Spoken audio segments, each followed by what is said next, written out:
Imagine this moment. The room is quiet now. The rush of the day has softened into stillness. You've turned off the lights, silenced your phone, and finally laid your head down. But while your body rests, your mind continues to wander. Slowly, softly, thoughtfully. Thoughts drift in. Some small, some heavy. Regrets. Plans. Questions without answers. That persistent hum of mental noise that rarely takes a break. In the dark, it's louder somehow. Whispering what you didn't finish, what you should have said, what still needs fixing. But tonight, you don't have to follow those thoughts. Tonight, there is another path. Older, quieter, deeper. A path carved not by urgency, but by wisdom. Not by to-do lists or deadlines, but by thinkers who lived before time was measured in screens and schedules. Tonight, you'll walk alongside them. You'll walk with Lao Tzu, who taught that the greatest strength is found in softness. That water, though gentle, wears down stone. That peace is not the absence of motion, but the alignment with its flow. You'll sit beside Marcus Aurelius, the Roman emperor who carried the weight of an empire, yet reminded himself daily that we suffer more in imagination than in reality. That our peace is not found in changing the world, but in changing our perspective. You'll pause with Seneca, who knew the fragility of life, and believed that time is our most precious possession. He did not chase grand moments. He found meaning in small, deliberate choices. In living fully, right now, in this moment. And you'll breathe in the quiet wisdom of wabi-sabi, the Japanese art of imperfection. A cracked bowl, a fading photograph, a moment that comes and goes. Nothing needs to be flawless. Not your thoughts. Not your path. Not you. Each of these voices will join you tonight. Not to instruct, but to soothe. To gently turn your mind away from the noise of control and toward the calm of acceptance. You don't need to understand every word. You don't need to agree with every idea. All you need to do is listen and let the current carry you. There's no pressure here. No performance. Just words, like ripples on still water, designed not to stimulate, but to soften. To cradle your mind until it too begins to rest. Because the truth is, you're not broken. You don't need to fix everything before you sleep. You don't need to solve the world before you let go. What you need is to be still. And to remember what was always within you. The quiet, unshakable wisdom of being. So breathe. Let go of the day. Let go of the questions. Let go of the need to control how or when sleep will come. And let the journey into these ancient philosophies guide you gently to a place where time slows down, thoughts quiet, and peace begins. Taoism. There is a rhythm to life that does not ask for your attention. It flows whether you notice it or not. Like the tide against the shore. Like wind weaving through the trees. Like your breath, rising and falling. Quiet. Gentle. Unconcerned with your schedule. This rhythm has always been here. Long before plans and goals and the endless pursuit of more. And at the heart of this rhythm is something ancient. Something that doesn't demand to be understood. Only felt. It is called the Tao. The Tao is not a doctrine. It is not a belief. It is not even a destination. The Tao is the way. The flow. The subtle current that carries all things forward without effort. In Taoism, you are not asked to fix yourself.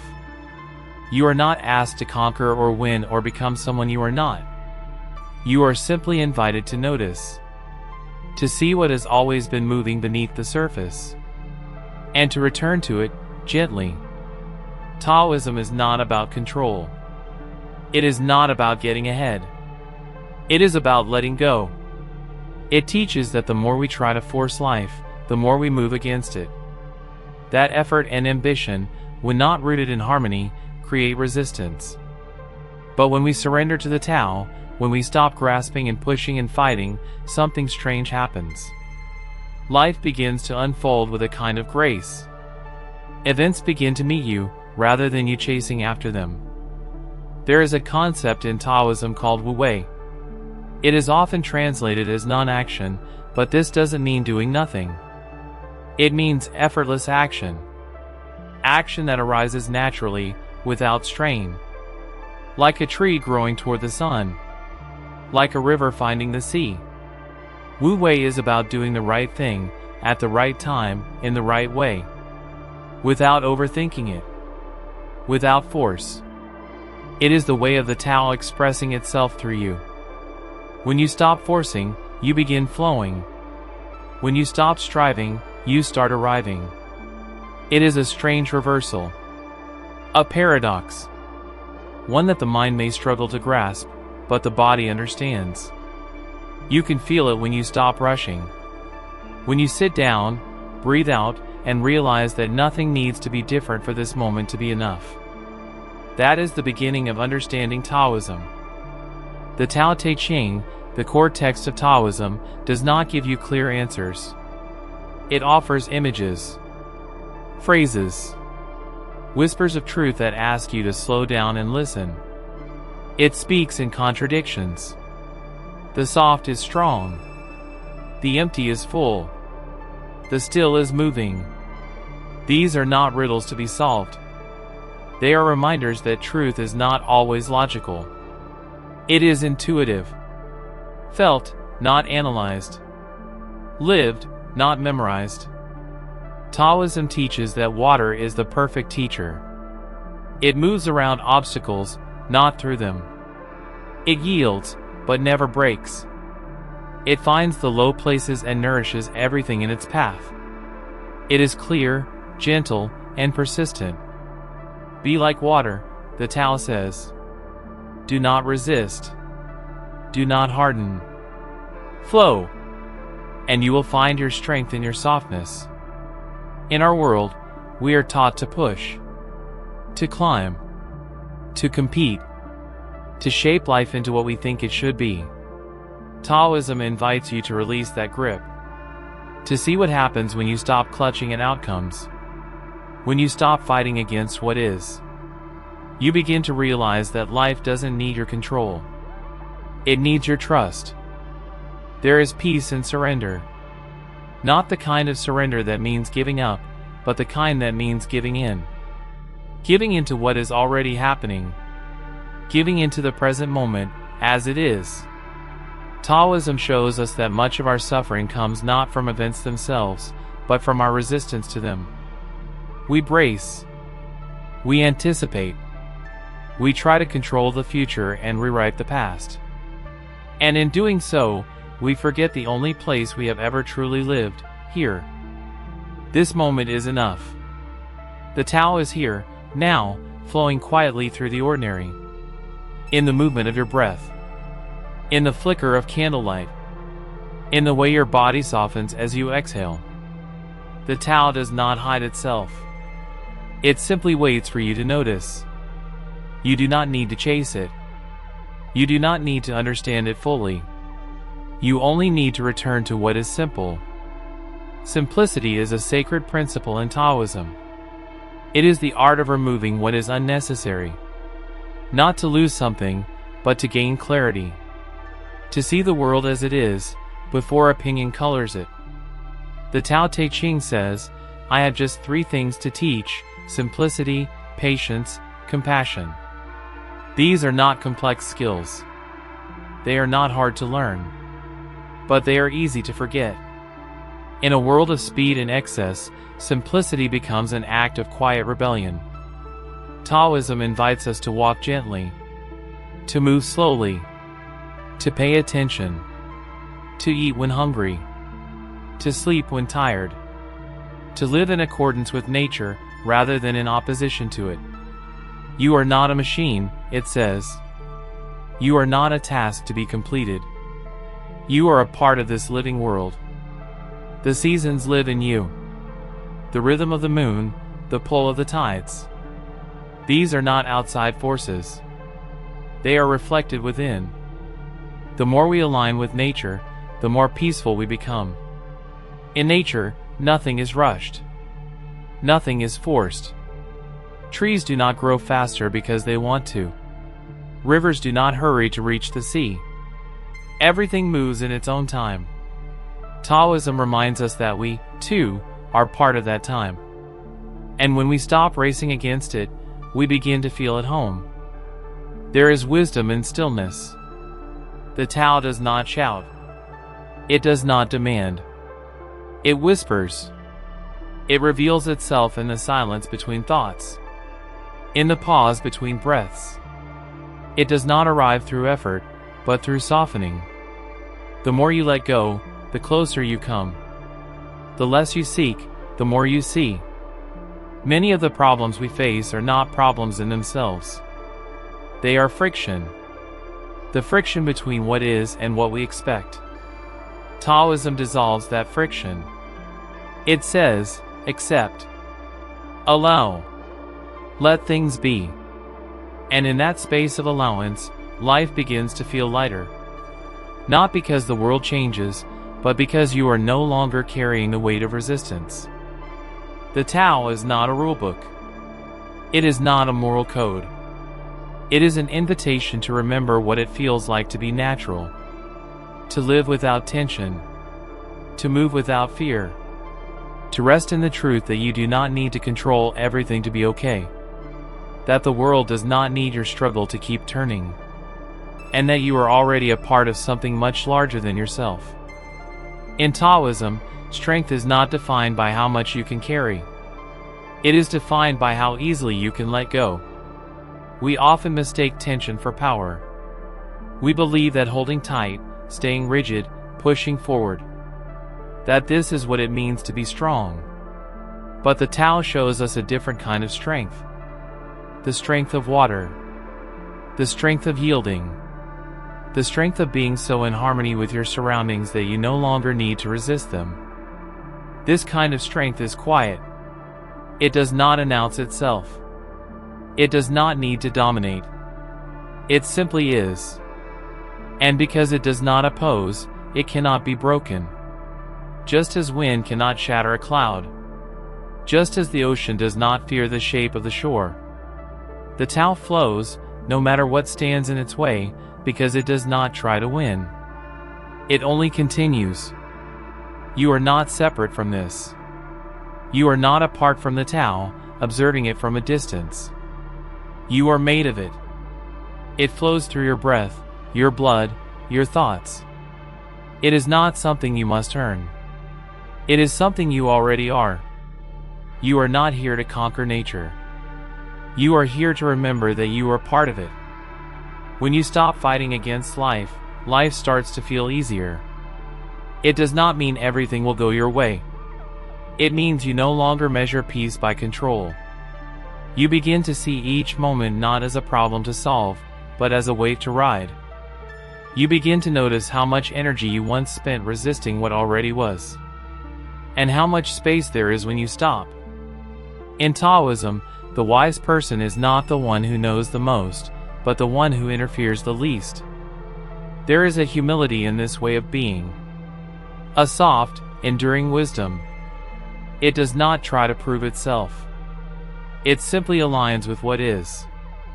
And in doing so, it becomes part of the flow. Not by force, but by surrender. This surrender is not weakness. It is clarity. It is knowing when to step forward and when to step back. When to speak and when to stay silent. When to act and when to be still. This is the dance of the Tao. Not chaos, not apathy, but harmony. A kind of natural intelligence that arises when we let go of the need to always be in control. You begin to see that so much of life unfolds on its own. The sun rises without your effort. The seasons turn without your approval. Your breath moves in and out, whether or not you try to manage it. This is the Tao. It does not ask for your permission. It only asks for your attention. And in giving it your attention, something shifts. You begin to trust. You begin to loosen your grip. You begin to find ease not in changing the world, but in moving with it. You are no longer chasing. You are no longer struggling to keep up. You are simply returning to what was always here. There is a natural intelligence within the Tao. It doesn't need planning. It doesn't need explanation. Like the unfolding of a leaf in spring, or the way birds know when to migrate, the Tao moves with quiet precision. When we are in touch with this rhythm, we no longer need to overthink our next step. We simply follow the current. We listen to the moment. And in listening, we are guided. Taoism does not offer a ladder to climb. It offers a stream to enter. It doesn't give you a set of instructions for becoming something more. It gently reminds you that you already belong, that nothing is missing, that you are not here to master life, but to meet it softly, openly, honestly, just as it is. In this space, you begin to let go of striving, not because you don't care, but because you see that so much striving was rooted in fear. The fear of falling behind, the fear of not being enough, the fear of missing something. But the Tao holds nothing back. It gives to all things equally. You do not need to prove yourself to receive its grace. This is why the greatest wisdom often sounds like simplicity. The Tao Te Ching speaks in plain, patient phrases. It tells you to be still, to be kind, to trust. It offers no complex formulas. It simply asks you to return to your nature, and in doing so, to return to peace. The Tao is not an escape from life. It is a deeper participation in it. You begin to notice more. You begin to listen longer. You stop rushing to the next thing, and instead feel the full texture of what is in front of you. You taste your food. You breathe deeper. You hear the breeze through the window and no longer try to block it out. You begin to live with your senses open, with your defenses lowered, with your heart soft. And slowly, the world becomes less threatening, less sharp, less hostile. Not because the world changed, but because you did. You are no longer armoring yourself against everything. You are no longer reacting from fear. You are responding from presence. And presence does not need to be loud. It just needs to be awake. Taoism teaches that emptiness is not a lack, but a potential. The space in a bowl is what makes it useful. The silence between the notes is what makes the music. The emptiness in your schedule is not wasted time. It is rest. It is breathing room. It is life. We live in a culture that fears the empty. It fills every space, every silence, every moment. But Taoism honors the empty. It respects the pause. When you no longer fear stillness, you begin to hear the Tao more clearly. Not in dramatic moments, but in quiet ones. The Tao does not shout. It doesn't compete for your attention. It waits. Always flowing. Always moving. Always offering its guidance.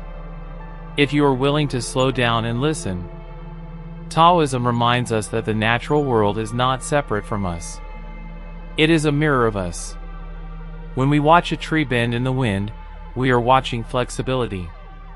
When we observe a stream flowing around rocks, we are witnessing patience. When we sit beneath the stars and feel the vastness of the sky, we are feeling the part of ourselves that has no boundary. The Tao is not just out there, in nature. It is in you, too. Your body, your breath, your being. It all belongs to the same unfolding. This is why Taoism does not demand devotion to an idea. It asks for a return to what is real. The Tao is not something to believe in. It is something to notice. And the more you notice, the more you begin to trust it. You begin to see that even the difficult moments in life carry their own current. That even pain, even uncertainty, can be part of the flow. You do not have to love everything that happens, but you can begin to see that everything has its place. Taoism invites us to release the need for constant judgment. This is good. This is bad. This should be happening. This should not. These are the thoughts that tire the mind. The Tao does not speak this way. It simply allows. It embraces the wholeness of things without needing to cut life into pieces. That does not mean Taoism is passive. It is not about giving up. It is about discerning the difference between resistance and response, between effort that fights the current and effort that flows with it. There is wisdom in knowing when to act, and when to wait, when to speak, and when silence says more. Taoism is the art of timing, the art of alignment, the art of harmony. Not through control, but through listening. Often, what we call clarity is not about gaining more information. It's about removing what clouds our vision. Taoism teaches us to empty our cup, to let go of what no longer serves. Opinions, assumptions, fears, past wounds. To pour them out gently, to make space for something new. Only an empty cup can be filled. Only a still pond can reflect clearly. In a world obsessed with accumulation, Taoism invites us to subtract. Not to lose, but to see more clearly. The more we simplify, the more we see what really matters. The more we slow down, the more we feel what's already here. Joy does not need to be chased. Peace does not need to be earned. They arise on their own when the clutter has cleared. There is a softness to Taoist wisdom that does not diminish its depth. It holds paradox without needing to resolve it. It teaches that the more you try to grasp something, the more it slips away. That the more you let go, the more naturally things come. These are not just poetic ideas. They are practical. You can feel them in your life. In relationships, in work, in moments of stress or stillness. The Tao is not limited to spiritual practice. It appears in the way you move through every day. And the more you attune yourself to this softness, the more you realize it was never weakness. It was strength of another kind. A deeper kind.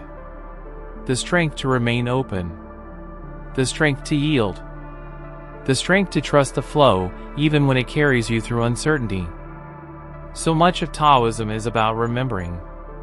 Not learning something new, but returning to what you've always known deep down.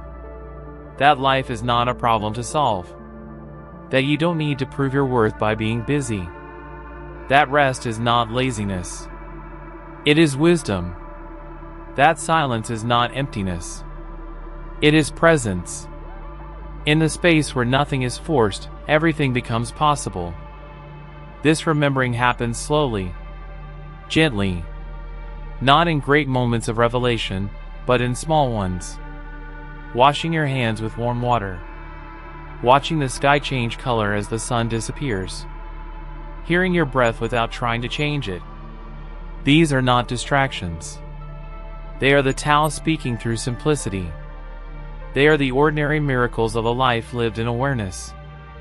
The Tao teaches us that trying too hard is often the problem. That tension creates its own obstacles. That when we loosen our grip, what we seek begins to find us. And when we stop needing everything to go a certain way, we begin to see beauty in how it already is. This shift happens quietly, without drama, just as a seed becomes a flower without ever needing to understand how. In Taoism, there is no rush, no race, no pressure to arrive anywhere other than where you are. The Tao is not in the future. It is in the present.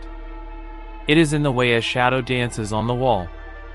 In the way your muscles soften when you allow yourself to let go. In the stillness that comes after an exhale. The Tao is here, always, waiting for you to return. Letting go does not mean losing what matters. It means releasing what weighs you down. expectations, perfection, the illusion that you must have all the answers. Taoism offers a freedom not through achievement, but through release. It says, perhaps the most important thing you can do is stop trying so hard to be someone else, and just return to who you are, unguarded and whole. Even in the face of difficulty, the Tao offers a different response.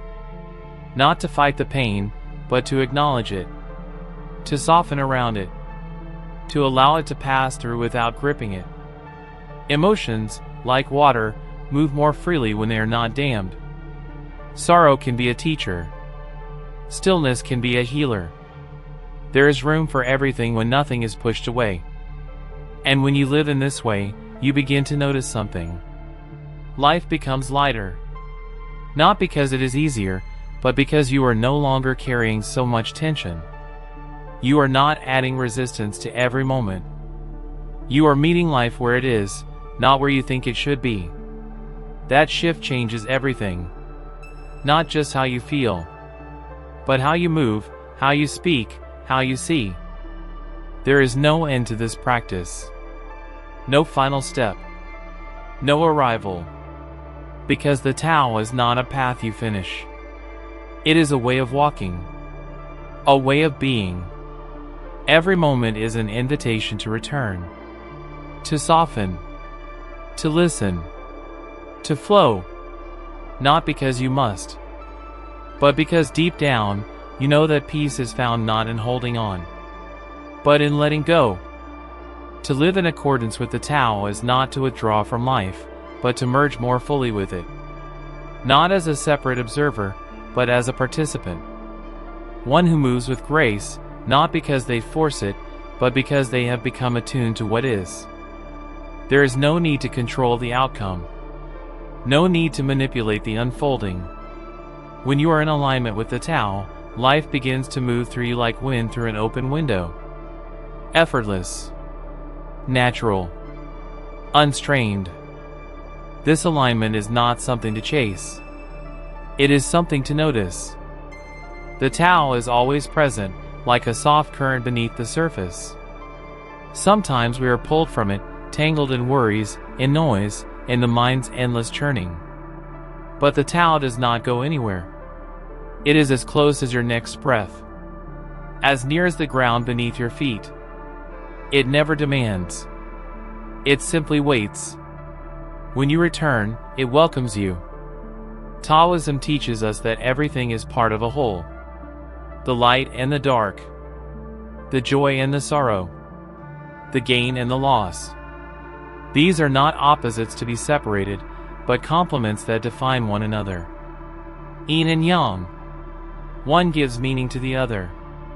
Day gives shape to night. Stillness gives shape to movement. To accept this is to accept the totality of life. Not only the moments you enjoy, but also those you don't yet understand. This way of seeing softens your heart. You begin to meet life with less resistance. You are less startled by change, less reactive to uncertainty. You see that storms come and go, that pain rises and falls, that nothing lasts forever, and that this is not a reason to be afraid, but a reason to be fully present, to feel what is here while it is here, and to let it go when it is time. The Tao does not fear change.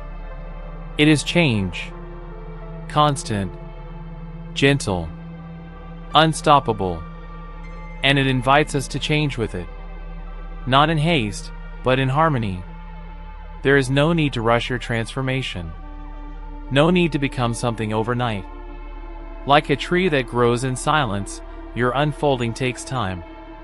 And the Tao teaches us to honor that time, to trust the process, to find beauty in the in-between. When you begin to live in this way, something inside you starts to relax.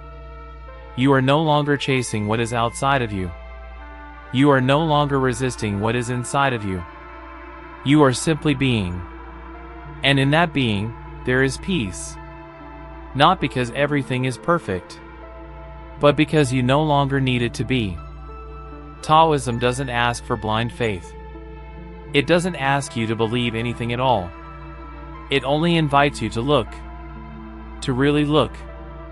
To listen deeply. To feel the pulse of the world as it moves through you. And to trust that beneath all the movement, beneath all the thought, beneath all the fear, there is a current that knows where to go. And you are already part of it. To follow the Tao is not to escape life, but to enter into it more fully. Without the constant weight of analysis, without the pressure of endless striving, without the tight grip of control. You are no longer chasing stillness. You are becoming still. You are no longer searching for peace. You are remembering that it was never gone. It was simply quiet, waiting beneath the noise. This return to the Tao is not a one-time event. It is a rhythm, a movement, a cycle. Sometimes you forget. Sometimes you fall into fear, or busyness, or doubt. But the Tao is patient. It does not punish. It does not scold. It only invites you to begin again. With every breath, you are welcomed back. And as you spend more time in this state of awareness, life begins to feel less like something to fix and more like something to observe. You see the dance of it. The rise and fall. The ebb and flow. You understand that peace is not a final destination but a way of walking through whatever comes. Even in difficulty, there can be gentleness. Even in chaos, there can be a center that does not move. You begin to speak more softly, to move more slowly, to listen not just to words, but to silence, to the space between. You begin to value the quiet moments as much as the loud ones, to see that softness is not weakness, but wisdom. That presence is not passive, but powerful. And in this way of living, you begin to heal. Not by forcing yourself to change, but by allowing yourself to be. You begin to shed the layers that were never truly yours. The expectations. The pressure. The constant need to be more. And what remains is something real. Something whole. Something already enough. Taoism teaches that the master does not need recognition. That true power is invisible. That the highest virtue does not try to be virtuous. It simply is. This is the wisdom of the Tao. It does not seek. It does not try. It simply allows. And in allowing, it becomes everything. As you listen to this, feel your body soften. Feel your breath slow. Feel the quiet between your thoughts. That space is not empty. It is full of presence. Full of clarity. Full of life. The Tao does not live in the past. It does not wait in the future. It is here, in this exact moment, and nowhere else. You do not have to earn this peace. You do not have to understand every word. You do not have to do anything at all. Just rest. Let the rhythm of the Tao carry you. Let the weight of striving fall away. Let yourself be held by the current that has always been here, flowing underneath it all. This is the way of the Tao. The gentle, natural unfolding. The return to what is simple, effortless, true. Not something distant or mystical, but something quiet and near. As close as your next breath. As real as the stillness inside you. Let it hold you now. Let it guide you, not with force, but with ease. Let the Tao be your companion in silence, your teacher in simplicity, your home in this vast and beautiful world. And when you forget, return again. And again. And again. Stoicism. Stoicism does not ask us to deny emotion, nor to shun the world and its complexities. It asks only this, to recognize the difference between what we can control and what we cannot. And in doing so, to find peace not in the external, but in the quiet center of our own thoughts. The teachings of Marcus Aurelius, Epictetus, and Seneca were not written for the ivory towers of philosophy departments. They were lived wisdom, born from pain, exile, leadership, and loss. These ancient voices speak not in lofty riddles, but in clear, grounding truths. Their message is a quiet call to anchor yourself in virtue, in resilience, in the knowledge that your mind is your most powerful shelter. As you lie here, breathing gently, consider this: there is a version of you that does not need to strive so hard, does not need to fix or chase or perfect every detail of life. This version of you can sit with the unknown. This version of you can accept what has passed and what is to come without flinching. And in that acceptance, you may find an unexpected strength. The Stoics remind us that nothing outside of our control can truly harm us. Not misfortune, not judgment, not even death. These things may shape the contours of our experience, but they cannot touch the sanctity of our character unless we invite them in. In the philosophy of Epictetus, we learn that we are not disturbed by events themselves, but by our opinions about them. Imagine what it would feel like to let go of your resistance, not to give up, but to unburden yourself from the fight against what already is. In that release, you do not become passive. You become poised, awake, present. This is not a shrinking away from the world, but a returning to the self, where you remember that clarity is always within reach, even when chaos reigns outside. The Stoic life is a life of intention. A life not governed by impulse, but guided by reflection. And yet, it is not cold or distant. Stoicism asks us to love the world, to participate fully in it, while knowing it is not ours to control. It teaches us to care without clinging, to act without demanding reward, to give without keeping score. As you lie in bed, releasing the day, consider how little you need to carry forward. Most of what weighs you down was never truly yours. Expectations, regret, the imagined judgments of others. The Stoic gently removes these layers, one by one, until what remains is only what matters: your choices, your thoughts, your values. Sleep comes easier when the mind is unburdened. And it is easier to be unburdened when we remember this simple truth: life will unfold as it does. Our task is not to bend it into shape, but to meet it with grace. The Stoics did not deny life's sorrows or try to escape its hardships. They simply knew that these things do not define us. They test us. They refine us. And through that refinement, we become more ourselves. You are not the roles you play. You are not your successes or your failures. You are something quieter, deeper, more enduring. You are the awareness behind it all. The one who watches, who chooses, who lets go. And in the stillness of this night, that awareness can rise to the surface like a calm sea beneath a passing storm. Let the breath slow. Let the mind soften. You are here. And here is enough. There is an idea in Stoicism that we are born complete. Not in the sense that we need no improvement, but in that we already possess the tools required to live well. The Stoics called it reason, the spark of the divine within the soul. It is not perfection they speak of, but potential. The quiet promise that no matter where we are in life, we have the capacity to meet it with wisdom and strength. When we forget this, life begins to feel like a storm we must endure.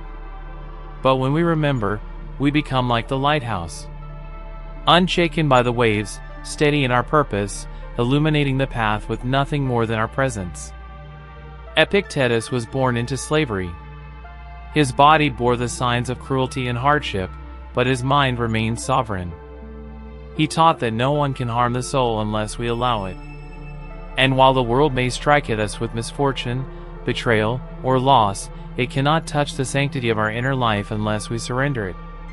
So much of our pain, he said, comes not from what happens, but from the stories we tell ourselves about what happens.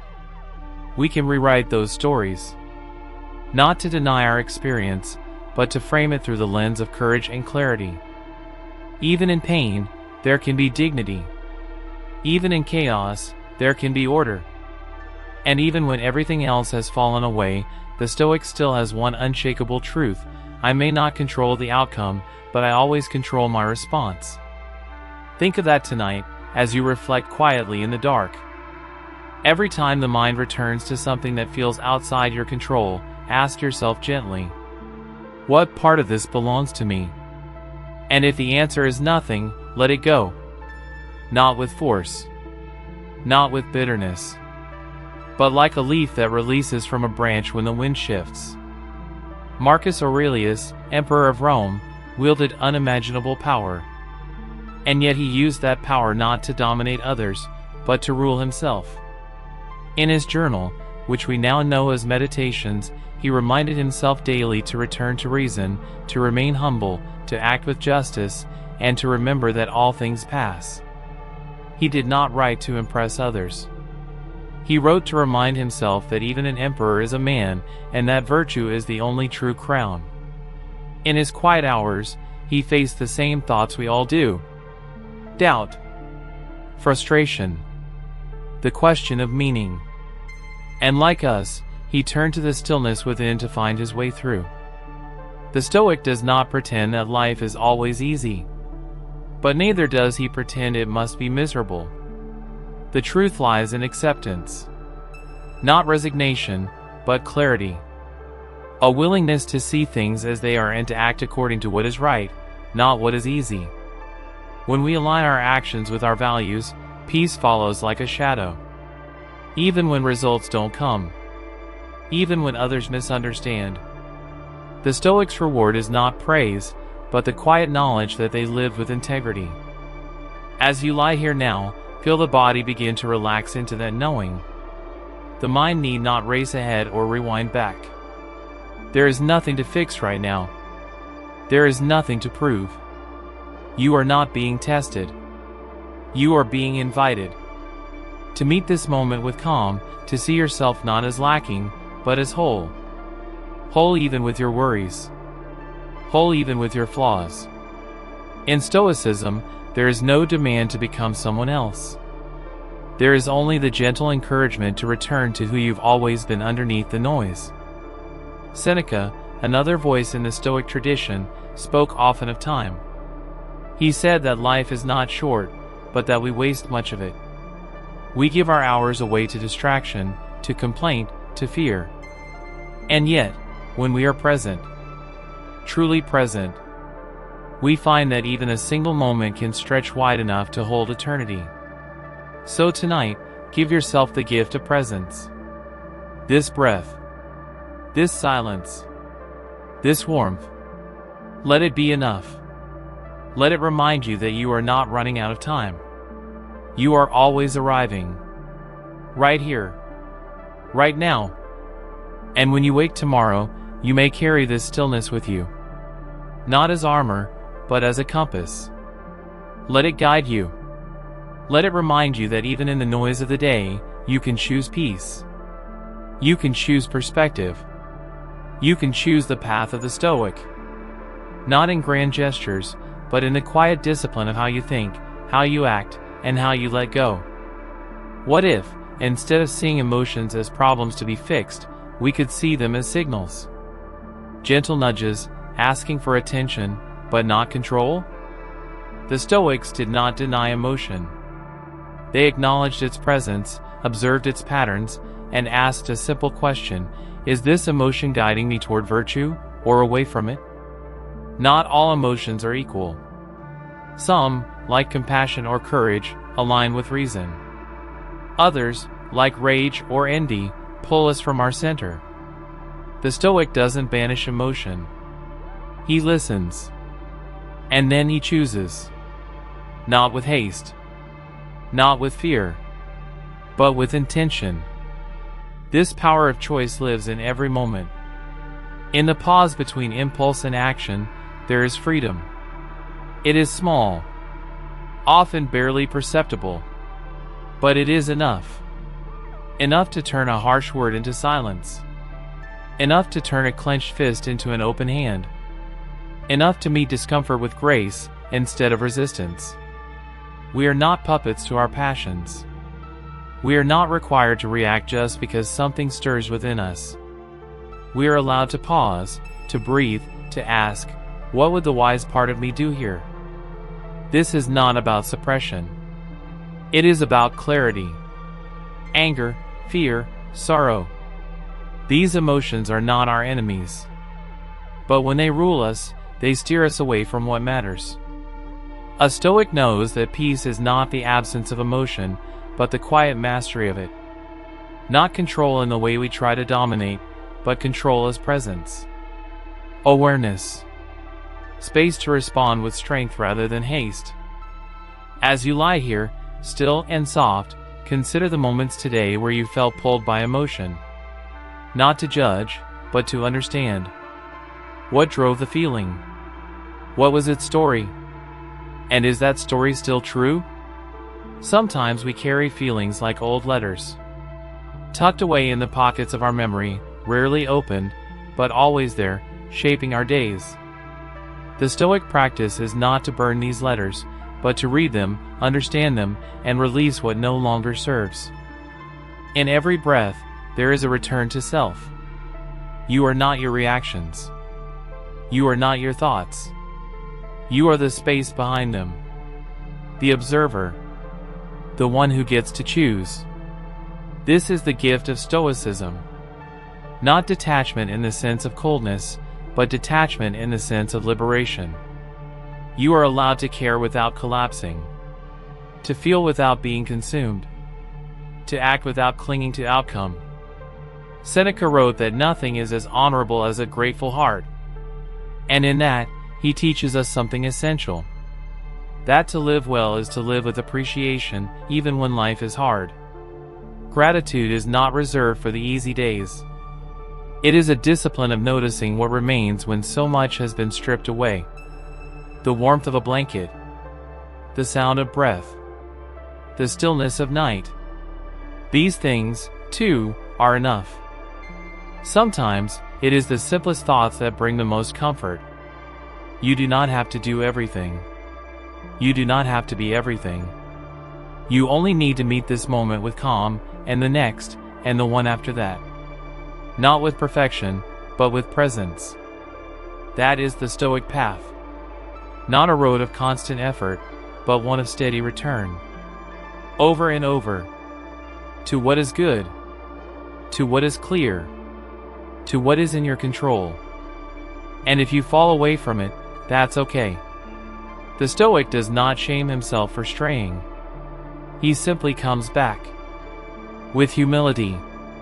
With gentleness. Like water returning to a still surface. The path is always waiting. The breath is always here. The present moment is always enough. As sleep draws closer, let these thoughts settle softly into your chest. Let go of the need to hold or fix or plan. There is no problem here to solve. Only a space to rest in. You are safe. You are whole. And in the teachings of the Stoics, you have permission to let go of what does not serve, to trust the wisdom already within you, and to greet tomorrow with steadiness, whatever it may bring. Imagine standing by a river. The water flows endlessly, carrying with it leaves, twigs, reflections of sky and light. You cannot stop the river. You cannot hold it still in your hands. You can only observe it, engage with it, perhaps step into it. But never control it. This is the image the Stoics held for life itself. Time, events, change. They all flow onward, indifferent to our resistance. And in that indifference, there is a kind of mercy. For once we accept that the current cannot be changed, we are free to let go of the struggle. We can wade in gently. We can float. We can breathe. So much of our suffering begins with the belief that things should be different. That life should follow a certain script, that people should behave a certain way, that pain should be absent or brief. But Stoicism reminds us that such scripts are illusions. Life unfolds not according to our wishes, but according to its nature. When we cling too tightly to what we think should be, we miss the quiet grace of what already is. The Stoic practice is one of alignment. Not with desire, but with reality. And in this alignment, we are not weakened. We are fortified. Marcus Aurelius wrote, "You have power over your mind, not outside events." Realize this, and you will find strength. In those words, there is a profound shift. Strength is not about changing the world to match our hopes. It is about standing calmly within the world, responding with reason, guided by virtue, unshaken by what lies beyond us. You may find that this perspective softens the edges of your thinking. The harsh lines of frustration begin to blur. The tangled knots of expectation begin to loosen. You are not here to control every outcome. You are here to meet each outcome with character. That is the measure of a life well lived. Not in accolades or achievements, but in the steady rhythm of your thoughts, your words, your actions. As your body continues to unwind, feel how gentle this philosophy becomes when it is not dressed in discipline or effort, but rests quietly in presence. You are not being asked to be perfect. You are simply being invited to remember, you can respond rather than react. You can observe your thoughts rather than obey them. You can choose what to hold and what to release. And even when life feels heavy, you can still move lightly through it, one thought at a time. The Stoics often spoke of death, not with fear, but with clarity. Not to frighten themselves into living, but to focus their attention on what matters. They believed that when we remember the brevity of life, we stop wasting time. We stop arguing about petty things. We stop chasing approval or fearing rejection. We begin, instead, to live deliberately. To be kind without waiting. To speak truthfully without delay. To love with presence, not performance. This is not morbid. It is grounding. It brings your awareness back to now. To the breath you're taking. To the warmth in your chest. To the softness of the sheets that cradle you tonight. There is no rush here. No urgency. Only the gentle awareness that every moment is an opportunity. To return to stillness. To let go of resistance. To become again the observer, the chooser, the calm center in the midst of all things. And as you fall into sleep, let that thought carry you, that whatever tomorrow brings, you already possess the strength to meet it. Not because everything will go perfectly, but because you will return, again and again, to the only thing you can ever truly master. Yourself. There is a quiet kind of power in accepting what is. Not the acceptance that gives up, but the acceptance that sees clearly. The Stoics called this apatheia, not indifference in the modern sense, but freedom from being ruled by emotion. It is not a rejection of feeling, but a state in which feeling no longer dictates our values or distorts our vision. When we are able to remain rooted in reason, even as waves of emotion move through us, we become like a mountain. Still and grounded, no matter how the winds may howl. Each day, we are given countless chances to practice this form of clarity. A delay, a disagreement, a disappointment. And each of these moments contains a fork in the road. We can react blindly, pulled by the gravity of our impulses. Or we can pause, breathe, reflect, and act from the stillness that Stoicism helps us cultivate. The pause is small. The moment is fleeting. But within it lies everything. It is there that your freedom begins. Imagine the way a tree stands in the wind. It does not resist the gusts. It does not bend itself out of fear or anger. It moves with the wind but remains rooted in place. This is the Stoic image of the self. Flexible, but grounded. Strong, but not brittle.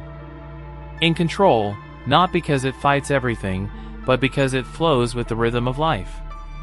This does not mean we must like every circumstance, but we can meet each one with composure. That is the power of inner discipline, not to avoid discomfort, but to remain whole within it. Seneca wrote, "We suffer more in imagination than in reality." Consider how often this proves true. We worry about what might happen. We replay what already has. We let small fears bloom into storms. But tonight, as your mind softens into rest, allow yourself to release that pattern. Let the imagined futures drift past like clouds. Let the old stories fade into the stillness. Here, in this moment, there is no need to plan or fix or remember. There is only the breath, the body, the quiet knowledge that peace does not come from having control, but from not needing it. The Stoic does not avoid challenge, but he chooses not to be defined by it. Obstacles are not seen as blocks in the path. They are the path. Each difficulty becomes an opportunity to practice patience, humility, courage. You will not always feel ready. That's okay. What matters is not how you feel, but how you respond. And with each small act of grace, each choice to remain steady when you might once have fractured, you become more of what you were meant to be. Virtue, for the Stoic, is not something you have. It's something you practice. In thought, in speech, in action. Not to impress others, not to earn anything, but because a life lived in harmony with your values is its own reward. A peaceful heart, a clear conscience, a sense of integrity that no one can give or take away. As you lie here tonight, wrapped in the warmth of quiet reflection, know that Stoicism is not a call to harden. It is a call to soften. Your grip on outcomes, your resistance to life, your need to be anything other than present. It asks you to be as you are, but to meet the world with dignity, with clarity, with quiet resolve. You don't have to be fearless. You just have to be willing. In that willingness lies transformation. You need not reach for it. Simply rest. Let the teaching settle like dust on still water. There is nothing more to understand tonight. Only this: you are already enough. You are already whole. And when the sun rises, you will meet the day as the Stoics did. Not with control, but with calm. In the quiet spaces of night, when the world slows down and the layers fall away, we come closer to the essence of what it means to be human. And the Stoics would say, this is when our truest self begins to speak. Not the one molded by titles or routines, not the one striving for approval or certainty, but the self that quietly observes, that chooses, that endures. When we remove the noise, what remains is what we are. And in that simplicity, there is peace. The Stoic teachings were never meant to be complex. They are rooted in common sense, shaped by daily life, meant for everyone. They ask only a few things: control what you can, accept what you can't, and live with virtue in between. These principles are not just ideas. They are tools. Like a lantern in the dark, they help us see where we stand and where we're going, even when the path ahead is uncertain. Epictetus, though born a slave, was a philosopher of liberation. He taught that freedom is not granted by governments or fate. It is the natural condition of the mind when it no longer clings to things outside its control. You may not command your health, your fortune, or the actions of others. But you do command your attention. You command your beliefs. You command how you respond. And in that space, where you choose your response, you become free. It's easy to forget this when life rushes in with urgency. Deadlines, arguments, uncertainty. But in those very moments, Stoicism becomes most useful. It does not remove the storm, but it teaches you how to sail through it. You anchor in values. You adjust your course. You let the wind blow, but you do not let it define you. This, too, is freedom. Not the absence of difficulty, but the presence of purpose. Seneca wrote that true wealth is not found in what you have, but in what you need less of. And in those words lies a reminder we often miss. Peace is not something added to your life. It's something uncovered, something revealed when the extra is stripped away. We are not burdened by life itself, but by our attachment to how we think it should be. When you let go of needing everything to be perfect, you create space. Space for breath, for acceptance, for joy, even in simplicity. You don't have to do anything to earn your rest tonight. You've already done enough. The Stoics did not measure a life by outcomes, but by intention. Did you act with kindness? Did you try to stay honest? Did you hold to your values, even when no one noticed? Then you lived well. Then you succeeded. Not in the eyes of the world, but in the only eyes that truly matter, your own. And if there were moments when you faltered, that's okay, too. Stoicism allows room for humanity. You are not expected to be perfect. You are expected to keep trying, to keep returning, to treat each moment as a new opportunity. There is no final test. There is only now, and now is always enough. So let go of today, gently, without resistance. Let your breath carry away what no longer serves you. Let your mind ease back into that quiet river, the one that flows without effort, the one that welcomes you home to yourself. In this moment, there is no failure, no future, no past. Only the steady rhythm of breath. Only the warm hush of presence. This is the beginning of peace. Not in grand awakenings or final answers, but in small, quiet surrenders. One breath at a time. What if you could carry this stillness into your waking life? Not just as a memory of night, but as a way of being. A kind of armor that doesn't harden you but shields you from the chaos. This is the essence of Stoic practice. Not to retreat from life, but to meet it with a calm so deep it cannot be shaken. The Stoic does not seek silence to escape noise, but to learn how to hold it within. To remain centered even when the world pulls in every direction. Think of how often we are pulled away from ourselves. Not by disasters, but by small, relentless distractions. A glance at a screen. A fleeting doubt. A moment of comparison. And slowly, without noticing, we lose our center. But Stoicism offers a simple path back. It does not require retreat or perfection. It only requires attention. A single breath. A brief pause. The quiet question, is this within my control? That one question can soften anger, calm fear, dissolve frustration. Not because it fixes the situation, but because it changes your place within it. It returns you to your power. The small, sacred power to respond. Not with habit, but with intention. Not with force, but with clarity. Marcus Aurelius wrote to himself often. Not as a ruler addressing the world, but as a man reminding himself how to live. His journal was not for performance, but for practice.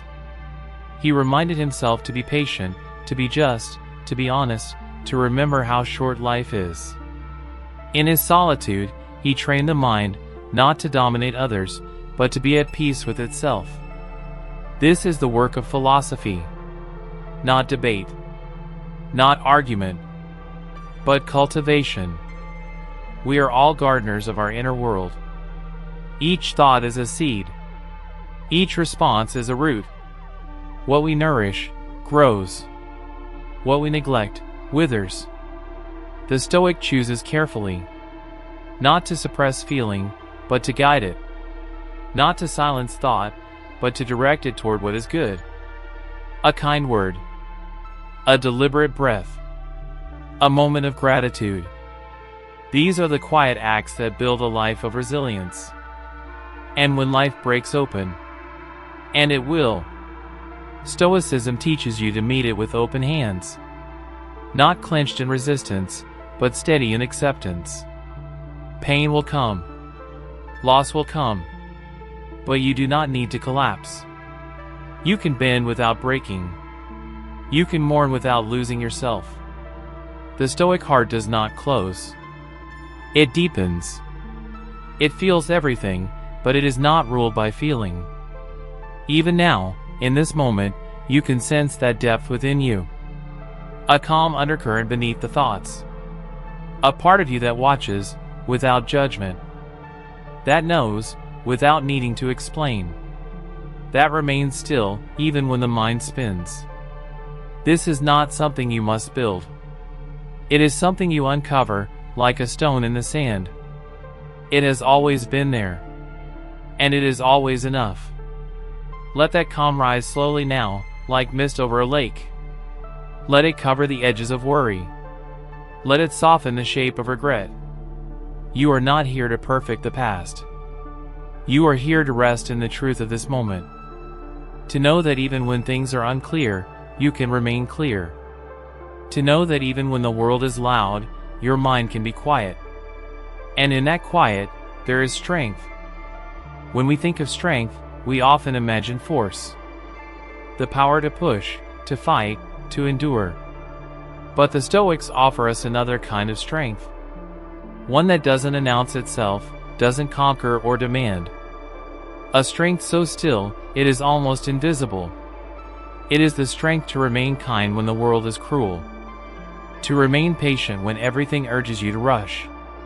To remain honest, even when deception would be easier. This is the strength Stoicism speaks of. The quiet resilience of a soul at peace with itself. This kind of strength does not come from rigid rules or constant self-correction. It comes from clarity. From knowing what matters, and what doesn't. From practicing presence again and again until it becomes the natural rhythm of your thoughts. It's a strength that doesn't need to win, only to remain aligned with virtue. And virtue, in Stoic terms, is not a distant goal. It's a daily practice. One thought at a time. One action at a time. Even when you fall short. And you will. The path remains. Marcus Aurelius stumbled. Seneca made mistakes. Epictetus faced hardship. But none of that disqualified them. Stoicism is not about living without flaw. It is about returning again and again to what is essential. Forgiving yourself. Beginning again. Every sunrise is a chance to recommit. Every breath is a place to start. And so, tonight, there is nothing to fix. Nothing to achieve. There is only the quiet choice to let yourself be. The Stoic sees the futility in resisting what already is. He knows the waves will come, the seasons will change, people will disappoint, bodies will age. And yet, he does not despair. He finds dignity in the acceptance of these truths. And in doing so, he becomes steady in a way no storm can shake. You are allowed to be steady. You are allowed to rest. You are allowed to stop striving for just a little while. Let your breath fall gently. Let your body soften into the bed beneath you. Let your thoughts float past like leaves on a slow river. There is nowhere to go. No one to become. You are already whole. The Stoics remind us that the only thing truly ours is our mind. Our perspective. Everything else. Possessions, relationships, even our own bodies, is borrowed for a time. And so we learn not to cling, but to appreciate. To live fully, knowing that nothing lasts. And that makes everything more precious. Even this breath. Even this moment. Gratitude flows naturally when we stop demanding that life be different. When we open our eyes to what is, rather than mourning what is not. You don't need more. You don't need different. You need only to see clearly. And from that seeing, peace arises. So rest in that peace now. Let it gather around your heart. Let it soothe the mind. You are not failing. You are learning. You are not behind. You are exactly where you need to be. In the stillness of this night, the Stoic path continues. Not with effort, but with awareness. Not with striving, but with surrender. Not with noise, but with quiet. Think of the way sunlight filters through a window in the early morning. Quiet, effortless, unannounced. That is the nature of a Stoic life. It does not demand attention. It does not seek applause. It simply is. Present. Intentional. Unmoved by noise, grounded in purpose. To live like this is not to withdraw from the world, but to walk through it with clarity. To take nothing for granted. To act with care, to speak with kindness, to think with awareness. These are the quiet rituals that shape a meaningful life. The Stoics were not immune to struggle. They were not blind to pain or grief. But they saw these things as part of the natural order, not as punishments or mistakes. Grief comes because we love. Pain comes because we care. Fear comes because we imagine futures we cannot control. The Stoic does not shame these feelings. He simply refuses to let them rule him. He observes. He breathes. He remembers that beyond the feeling is the choice. And always, there is that choice. Even now. You may be lying in stillness, but your mind may wander. It may revisit old regrets, or try to anticipate the coming day. That's natural. Let it wander. Let the thoughts come and go, like birds moving across the sky. You don't have to chase them. You don't have to quiet them. Just notice. Just return. Again and again. To the breath. To the stillness. To yourself. Marcus Aurelius wrote, "Look well into yourself. There is a source of strength which will always spring up if you will always look." That strength does not need to be built. It is already there. Covered, perhaps, by layers of expectation, anxiety, or fatigue. But always there. Each time you return to the present, you uncover it again. Each time you let go of what you cannot control, it grows a little stronger. And there is no final arrival. No perfect moment where you will never struggle again. The Stoic does not wait for that day. He simply lives. Faithfully, honestly, gently. There is dignity in the effort itself. To rise each morning and ask, "How can I live well today?" To sleep each night and know that, even if the day was messy, your intentions were true. That is enough. Let that be your peace tonight. Not perfection, but presence. Not achievement, but alignment. Feel how the breath eases, how the body settles. There is a natural rhythm to rest when we stop resisting. The muscles loosen. The heart slows. The mind begins to drift. You are safe here. You are held by the simplicity of the moment. You are not alone in this practice. For centuries, others have asked the same questions, faced the same doubts, sought the same peace. And always, they return to these simple truths. Control what you can. Let go of what you cannot. Act with virtue. Speak with honesty. Love with clarity. And accept. Fully, quietly, courageously. What life brings. This is not weakness. This is not retreat. This is the quiet strength of those who know themselves. And you are one of them. Sleep does not ask you to be accomplished. It does not require perfection, only surrender. And the Stoic life, in its own way, mirrors this. Not a life of conquest, but of release. A life shaped not by how much you control, but by how gracefully you let go. The Stoics knew that everything, health, relationships, possessions, reputation, could vanish in a moment. And yet they were not afraid. Because their peace was not built on what could be taken. It was built on what could not. Virtue, wisdom, integrity. These are not fragile. They do not break when plans change. They do not vanish with loss. They remain, even in solitude. Even in silence. They remain in the small decisions you make when no one is watching. In the thoughts you choose to nourish. In the way you treat those who cannot repay you. These are the pillars of a good life. Simple. Humble. Enduring. Even now, as your thoughts drift and dissolve into the quiet spaces of night, these truths hold. You do not need to carry anything more. The day is done. The work is done. The learning continues, quietly, through your rest. There is no striving in sleep. Only restoration. Only the return. And so the Stoic returns too. Again and again. To what is within, to what is real, to what can never be taken away. And in that return, there is peace. You may forget sometimes. That's human. The mind wanders, the world presses in, the past weighs heavy, the future looms large. But again and again, you can come back. To the breath. To the body.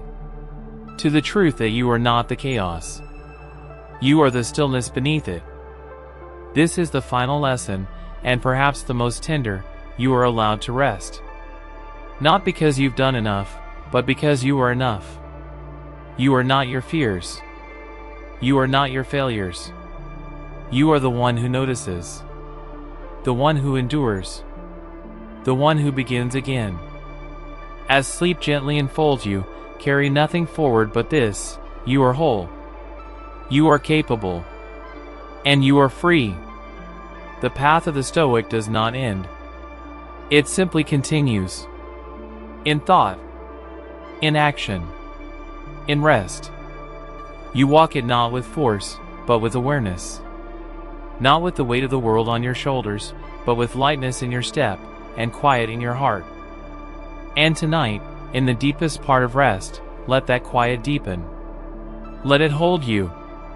Let it carry you toward the stillness that Stoics have known across centuries, across lives. A stillness that is always there. A stillness that is always enough. Existentialism. Existentialism begins not with answers, but with this question. Not with certainty, but with doubt. Not with comfort, but with truth. It is the quiet whisper behind all philosophies that asks not just how to live, but why. It is the space in which human freedom meets human responsibility, in which meaning is not given but made. In a world that often demands clarity, existentialism dares to dwell in uncertainty.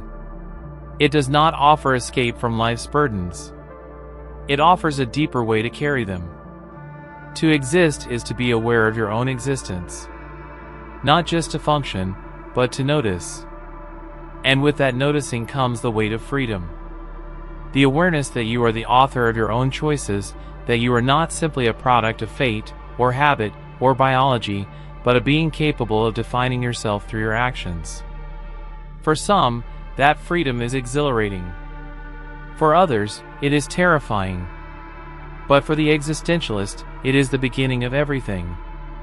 Jean-Paul Sartre once said that existence precedes essence.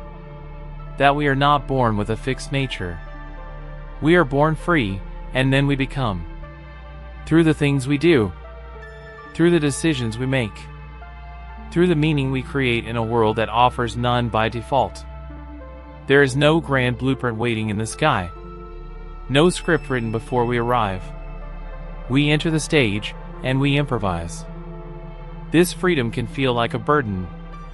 If nothing has inherent meaning, then what anchors us? What guides us? What makes life worthwhile? But existentialism does not leave us adrift. It simply changes where we look. Instead of asking, "What was I made for?" it asks, "What am I making right now?" In each moment, you are shaping the person you are becoming. Not in some distant future, but here, now, in how you respond, in what you choose to value, in how you face the silence. And it is in this silence that existentialism offers its most profound gift.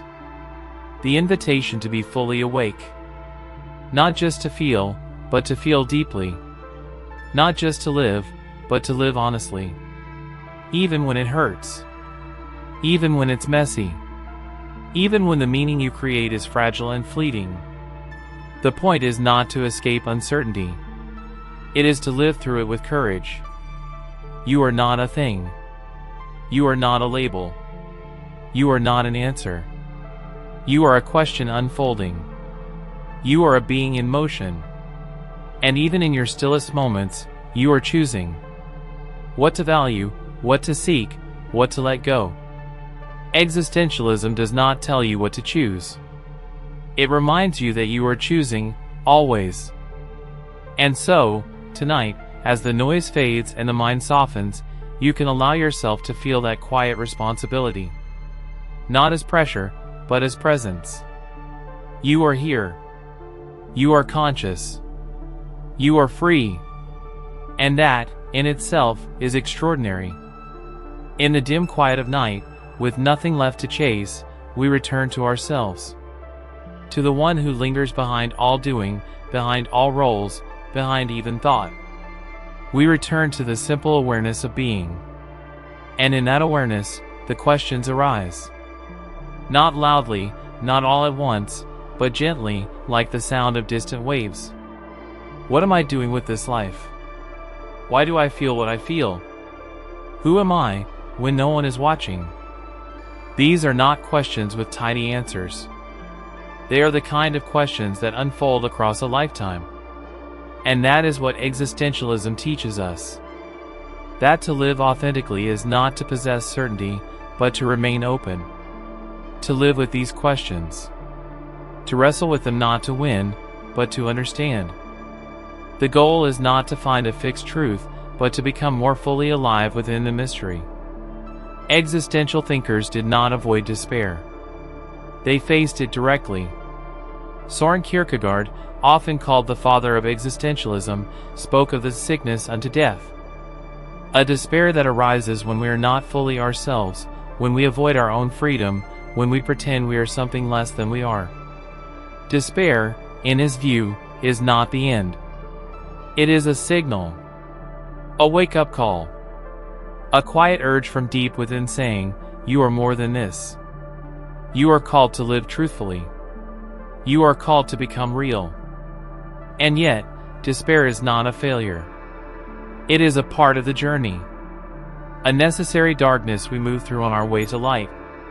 When you feel lost, when you feel uncertain, when the meaning you once held seems to crumble, this too is part of existence. You are not broken. You are growing. You are being asked to create new meaning, to shape a life that is not borrowed, but built with your own hands. Existentialism is not a cold philosophy. It is filled with longing, with depth, with care. It is about the person you are when no one is looking. It is about living in such a way that your life is not something that happens to you, but something you are fully awake inside of. Even in sorrow. Even in solitude. Especially there. Albert Camus once described life as absurd. Not because it is meaningless, but because we search for meaning in a world that does not give it freely. And yet, he did not despair. He believed we could rebel. Not with violence, but with clarity. To live with the awareness that life has no built-in purpose, and still to live it beautifully. Still to love, to laugh, to create, to connect. That is the act of rebellion. To live with your eyes open. You are not asked to pretend. You are not asked to be anyone else. You are asked only to be here. To feel what you feel. To make what you can of this moment. And then the next. And the next after that. That is what freedom looks like. Not the absence of weight, but the choice to carry it with meaning. As the night deepens and the world fades to quiet, let yourself sink into that freedom. You are not what others expect of you. You are not a title. You are not your past. You are this breath. This awareness. This unfolding life. And it is yours to shape, even in small, invisible ways. You are not lost. You are becoming. Sometimes, in the stillness of the night, we feel a quiet ache. Not pain exactly, but a hollow space inside, like something important is missing. It is not always easy to name. It doesn't come from the outside. It lives in the corners of the soul.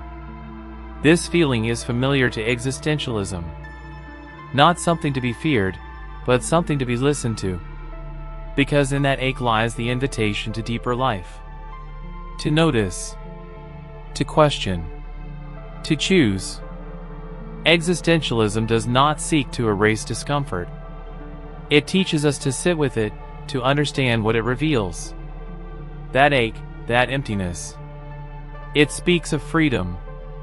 It is the echo of a life waiting to be lived more fully. When you feel it, you are not broken. You are awake. You are alive to the depth and mystery of being. And being is never simple. The existentialists remind us that to be human is to walk a narrow line between nothingness and meaning, between despair and hope, between absurdity and creation. We are not machines. We are not formulas. We are not meant to be efficient. We are meant to be real, which means we will sometimes hurt. We will sometimes not know. We will sometimes fall apart and begin again. This, too, is the work of being. Think of Simone de Beauvoir, who wrote of the ambiguity of existence. The constant tension between our freedom and our facticity, between what we choose and what we inherit. We are born into a world we did not make, and yet we are responsible for how we move through it. We are shaped by culture, by history, by bodies and names and pasts we did not choose. And yet we are not bound by them. We are not condemned to repetition. We can transcend. We can reflect. We can decide. That is the miracle at the heart of existential thought. That even in a world without fixed meaning, we can still make meaning. Not because we are gods, but because we are free. And because we care. We care about love, about beauty, about truth. We care about being honest, about being kind, about being seen. And it is through that caring that meaning emerges. Not from a rule book, but from how deeply we live. So much of our suffering comes from the stories we are told about who we must be. But existentialism gives us permission to begin again. To ask, what if I let go of who I'm supposed to be, and step into who I am becoming? What if I stopped running from uncertainty, and learned to walk with it? What if I lived, not by someone else's definition of success, but by my own quiet compass? This is not a path of ease, but it is a path of honesty. And honesty is its own kind of peace. Not the peace of comfort, but the peace of truth. To know that even when life is unclear, even when you feel lost, you are still free to choose. And in that choice, you create something real. Something yours. Let that thought settle now, like fog sinking into a valley. You do not need to rush. You do not need to decide everything tonight. But you can rest in the knowledge that the journey is yours. The meaning is yours. And even in your unknowing, you are already on the path. This moment is enough. You are enough. There is something quietly powerful about being alone with your thoughts. Not in loneliness, but in solitude. In the silence where no one else's voice is louder than your own. It is in that space that existentialism begins to feel most alive. Not as a theory, but as a presence. A quiet companion that sits with you in the dark and says, "This is your life. What will you make of it?" This is not meant to be overwhelming. It is meant to be grounding. You are not being judged. You are not being rushed. You are simply being reminded that your life is not predetermined. You are not stuck. You are not bound by old versions of yourself. The existentialist sees identity not as something fixed, but as something in motion. Something you create and recreate every day, in the smallest of decisions. In this way, freedom is not a dramatic act. It's not a grand gesture. It's the slow and steady practice of choosing to live as though your life is yours. Because it is. No matter what circumstances you were born into, no matter what has been said about you or done to you, there is still a space inside that cannot be taken. A space where your choices begin. A space that waits patiently for you to return to it. And when you return, you may notice something subtle but profound. You are not just a mind. Not just a body. You are a presence. An awareness. A being capable of reflection, of creation, of compassion. Existentialism reminds us that we are not objects. We are not passive. We are not things to be explained or measured. We are subjects. We are participants in a world that we help shape by the way we engage with it. This engagement is not always easy. It asks us to take responsibility. Not in the way the world often means responsibility, with guilt or pressure, but in a deeper sense. The responsibility to be awake. To be honest with ourselves. To stop hiding behind distractions. To admit what we want, and what we fear, and what we're still unsure of. And in that honesty, there is freedom. To be free is not to do whatever we want. It is to act with awareness. To live deliberately. To say yes to what matters, and no to what doesn't. Even when it's hard. Especially then. The existentialist knows that every choice shapes who we become, and that even in choosing not to choose, we are choosing. Even silence is a kind of voice. You may not have all the answers. No one does. But you can begin, in this moment, to ask the questions that matter. Not because they will lead you to a final truth, but because they will lead you back to yourself. To the core of your being. To the place where the light of consciousness flickers softly through the darkness. That light is yours. You don't have to explain it. You don't have to prove it. Just let it be. Let it guide you in the way only it can. Let it warm you tonight, as you rest. Let it remind you that even in the face of uncertainty, you are capable of creating meaning. A meaning that is not handed to you, but grown from your attention, your effort, your love. And in that meaning, there is peace. There is something deeply human about the desire to understand. To make sense of who we are, of what we feel, of why we are here at all. It's a desire that runs beneath the surface of every life, no matter how quiet. And yet, existentialism teaches us that the meaning we seek is not waiting for us somewhere outside ourselves. It is something we bring into the world through the very act of living. Meaning is not a destination. It is a relationship. It's shaped by how we show up, by what we care about, by what we're willing to face. It changes. It deepens. It matures. And that is the freedom and the burden of existence. That there are no final answers. There are only better questions, and the honesty with which we live them. Think of Viktor Frankl, who wrote from within the horror of a concentration camp. He said that even when everything has been taken from us, we still have the freedom to choose our attitude, to find purpose in our suffering, to respond with dignity. That is not a denial of pain. It is a transformation of it. It is the existential belief that meaning can exist even in darkness, not because the darkness is good, but because we remain free to choose who we are within it. And so, the question becomes not what is the meaning of life, but what meaning can I create, here, now, in this moment?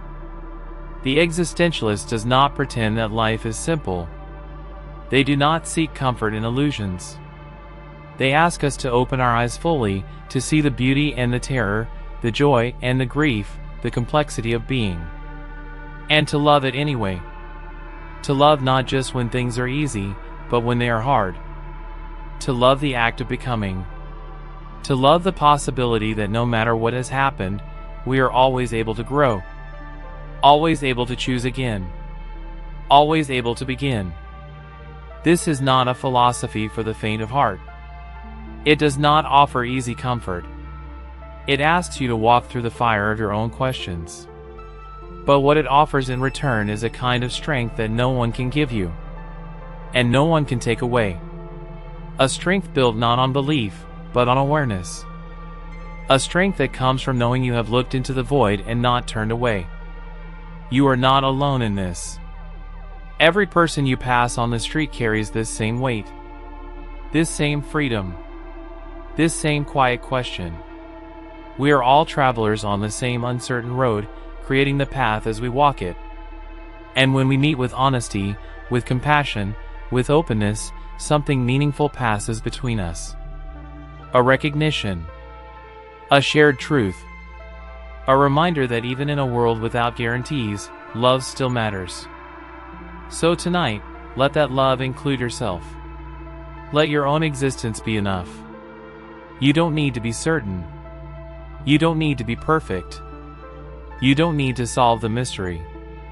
You only need to live it, to feel it, to rest in the truth that being here, exactly as you are, is already something sacred. And in that awareness, you may find a kind of peace that doesn't fade when the answers remain out of reach. A peace that grows, instead, from the willingness to live the question. In the deep quiet of the night, everything unnecessary begins to fall away. The noise of the world softens. The expectations loosen their grip. And what remains is something very simple. Your breath, your thoughts, your presence.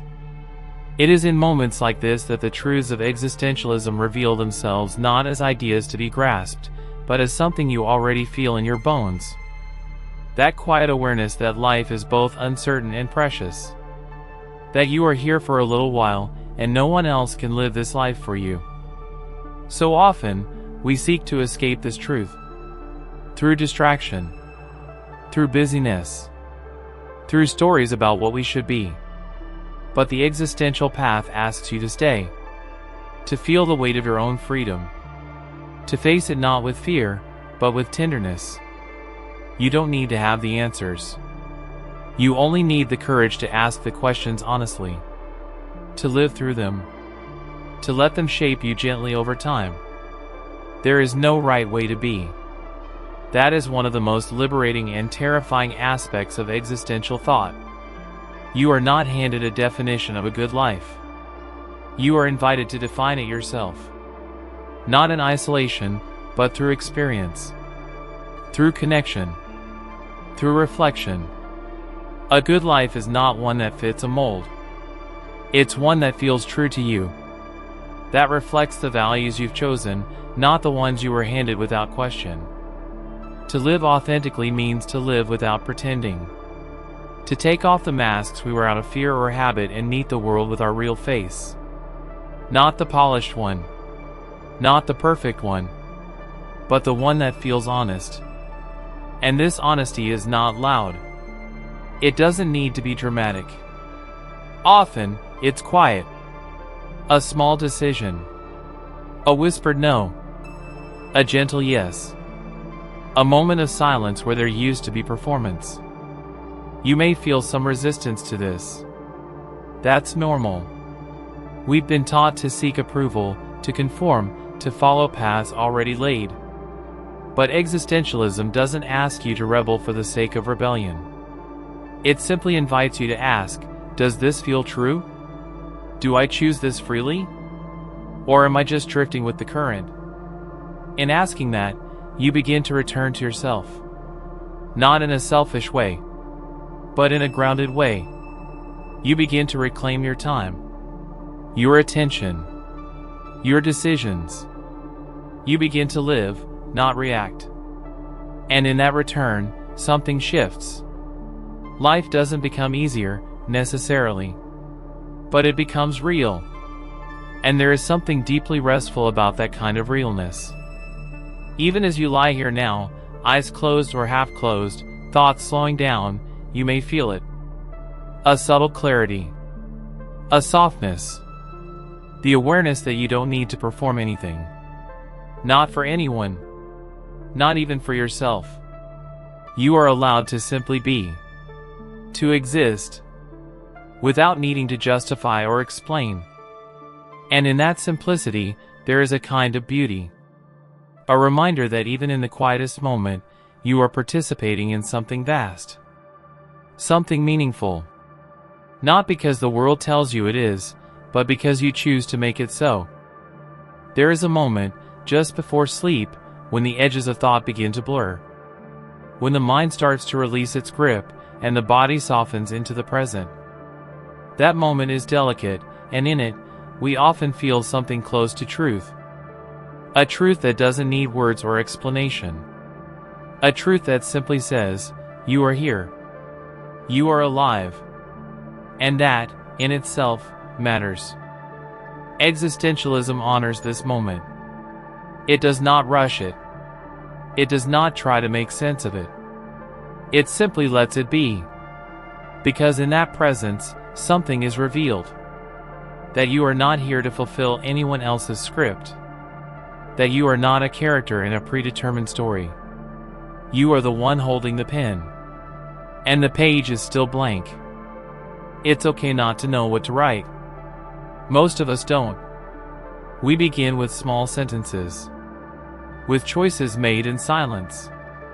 With intentions that only we can see. That is how a life is shaped. Not all at once. But slowly, gradually, with each honest breath. And if you've made choices that no longer feel right, that's not failure. That's experience. That's the slow unfolding of a self in motion. One of the most freeing ideas in existentialism is that you are not bound by who you were yesterday. You are free to change. To grow. To step into new understanding. At any moment, you can begin again. This is not an escape from responsibility. It's the heart of it. Because freedom is not light. It carries weight. The weight of knowing that every decision matters. That how you treat others, how you care for yourself, how you speak and act in love. All of it is a reflection of your values. Of the meaning you are making, even when you don't realize it. And you will stumble. We all do. But the existential path does not demand perfection. It simply asks that you stay awake. That you keep showing up to your own life, not as an observer, but as a participant. With your whole self. With all your doubts, your hopes, your flaws, your wonder. You are not here to perform clarity. You are here to explore it. To walk into the unknown with open eyes and a steady breath. And to say, yes, this is difficult. But it is mine. And I will meet it fully. Even as the day fades and your body grows heavy with rest, that truth remains. That you are free. That you are responsible. That you are here. Not to follow a path, but to create one.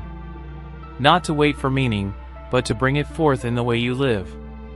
In the way you love. In the way you choose.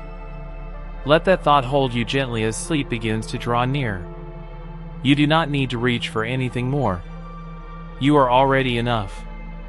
To live an existential life is to live with your eyes open. Not wide with fear, but open with curiosity. With softness. With a willingness to see the world as it is. Not always fair, not always kind, but always real. It means allowing truth to be complicated. Letting go of the desire for neat answers and leaning instead into the depth of the questions.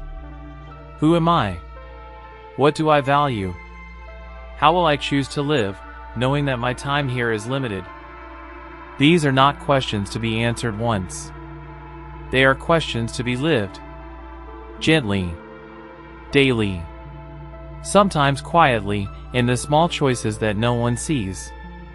Sometimes boldly, in the turning points that shape us. The existentialists did not ask us to become someone else. They asked us to become more of who we already are. To strip away the roles we've been assigned. To listen for our own voice underneath the noise. Sometimes, that voice is faint. Sometimes it's buried under years of trying to be what others needed. But it's still there. And in moments like this, when the world grows quiet and you are alone with yourself, it begins to rise. Slowly, steadily, as if it's been waiting. And when you hear it, you will know. You will feel something settle inside you. Not because everything is certain, but because something is honest.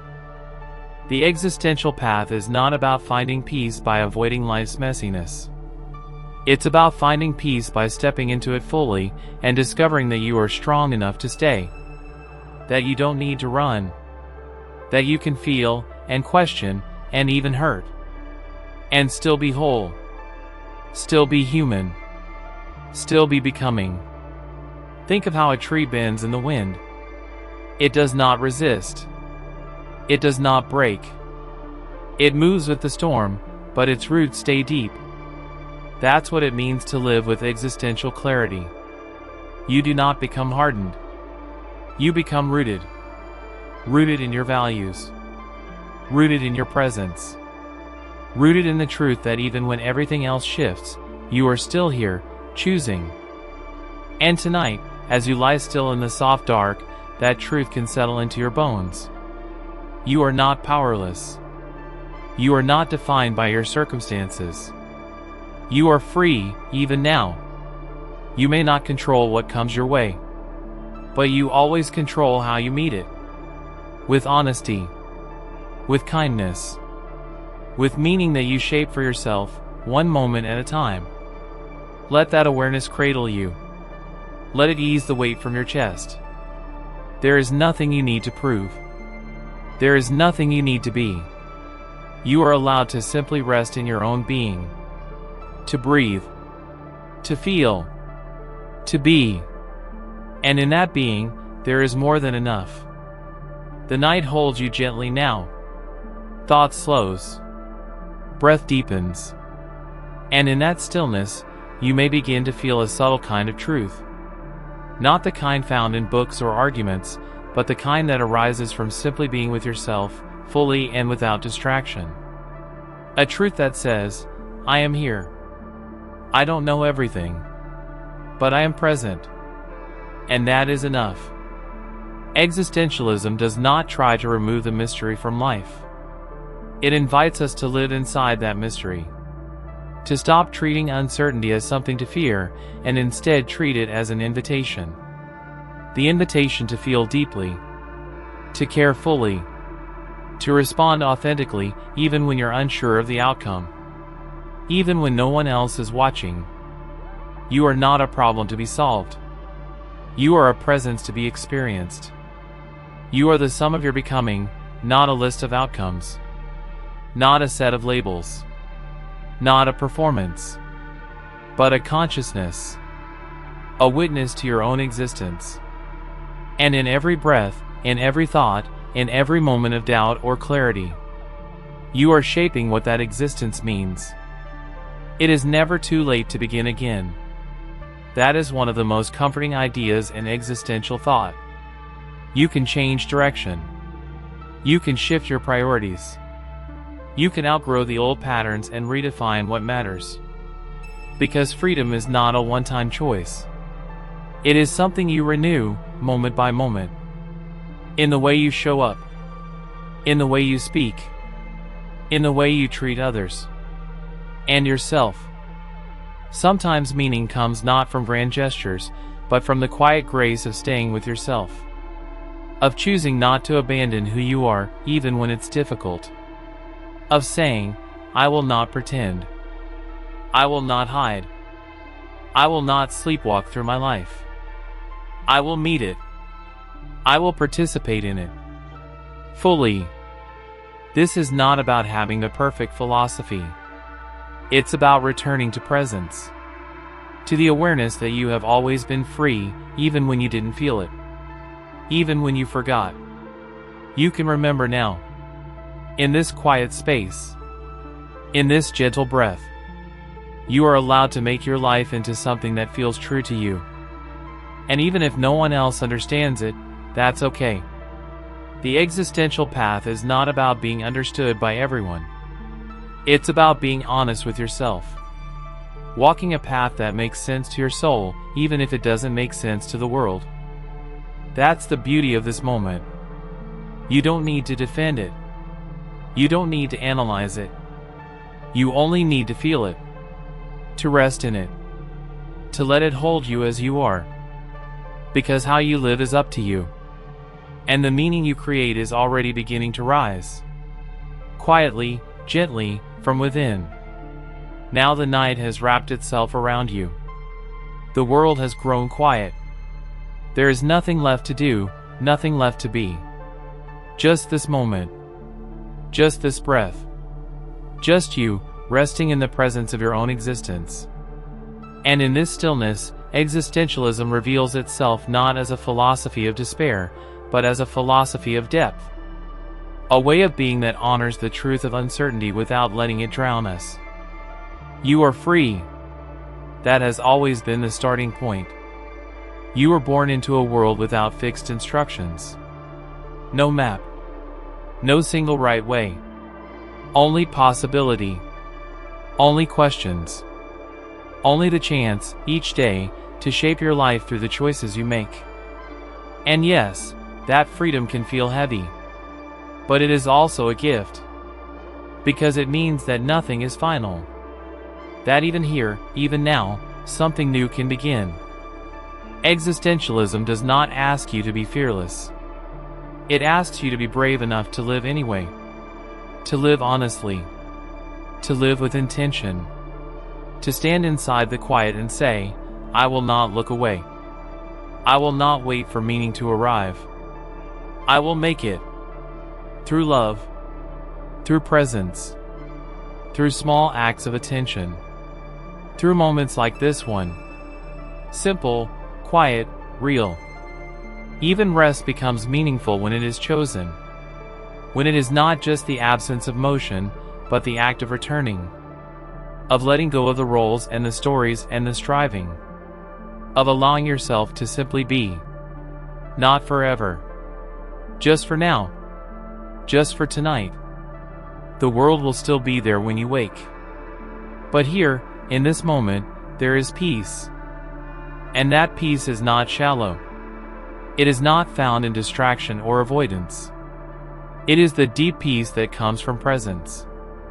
From knowing that even though life is uncertain, even though meaning must be created, you are equal to that task. You are capable of meeting life exactly as it is, and making something true from it.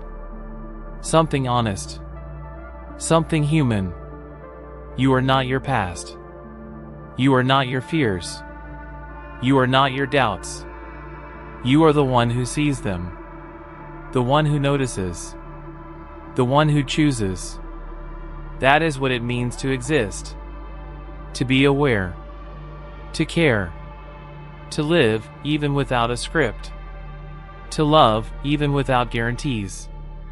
So let yourself rest now. Not to escape, but to return. To soften into the present. To feel the gentle hum of existence all around you, and to trust that you are already part of it. Already enough. Already whole. Let the breath slow. Let the thoughts grow faint. Let the silence cradle you. And as you drift into sleep, know this, the meaning of life is not something you find. It is something you live. Wabi sabi. There are moments when stillness speaks louder than sound. When the chipped edge of a teacup, the crooked shape of a handmade bowl, the soft wear of time on wood, carries more beauty than anything perfect or new. In these moments, something inside us softens. We stop striving. We breathe a little deeper. And without effort, we begin to see the world not as a puzzle to be solved, but as something to be felt. Wabi sabi begins here. In the quiet, in the broken, in the incomplete. It does not ask for more. It simply invites us to notice what already is. Wabi sabi is not a philosophy in the Western sense. It has no strict doctrine. No universal definitions. It is not something to be mastered. It is something to be felt. A way of being in the world that values impermanence, humility, and the beauty found in simplicity. It reminds us that life, like nature, is always in a state of becoming and dissolving. That nothing lasts, nothing is finished, and nothing is perfect.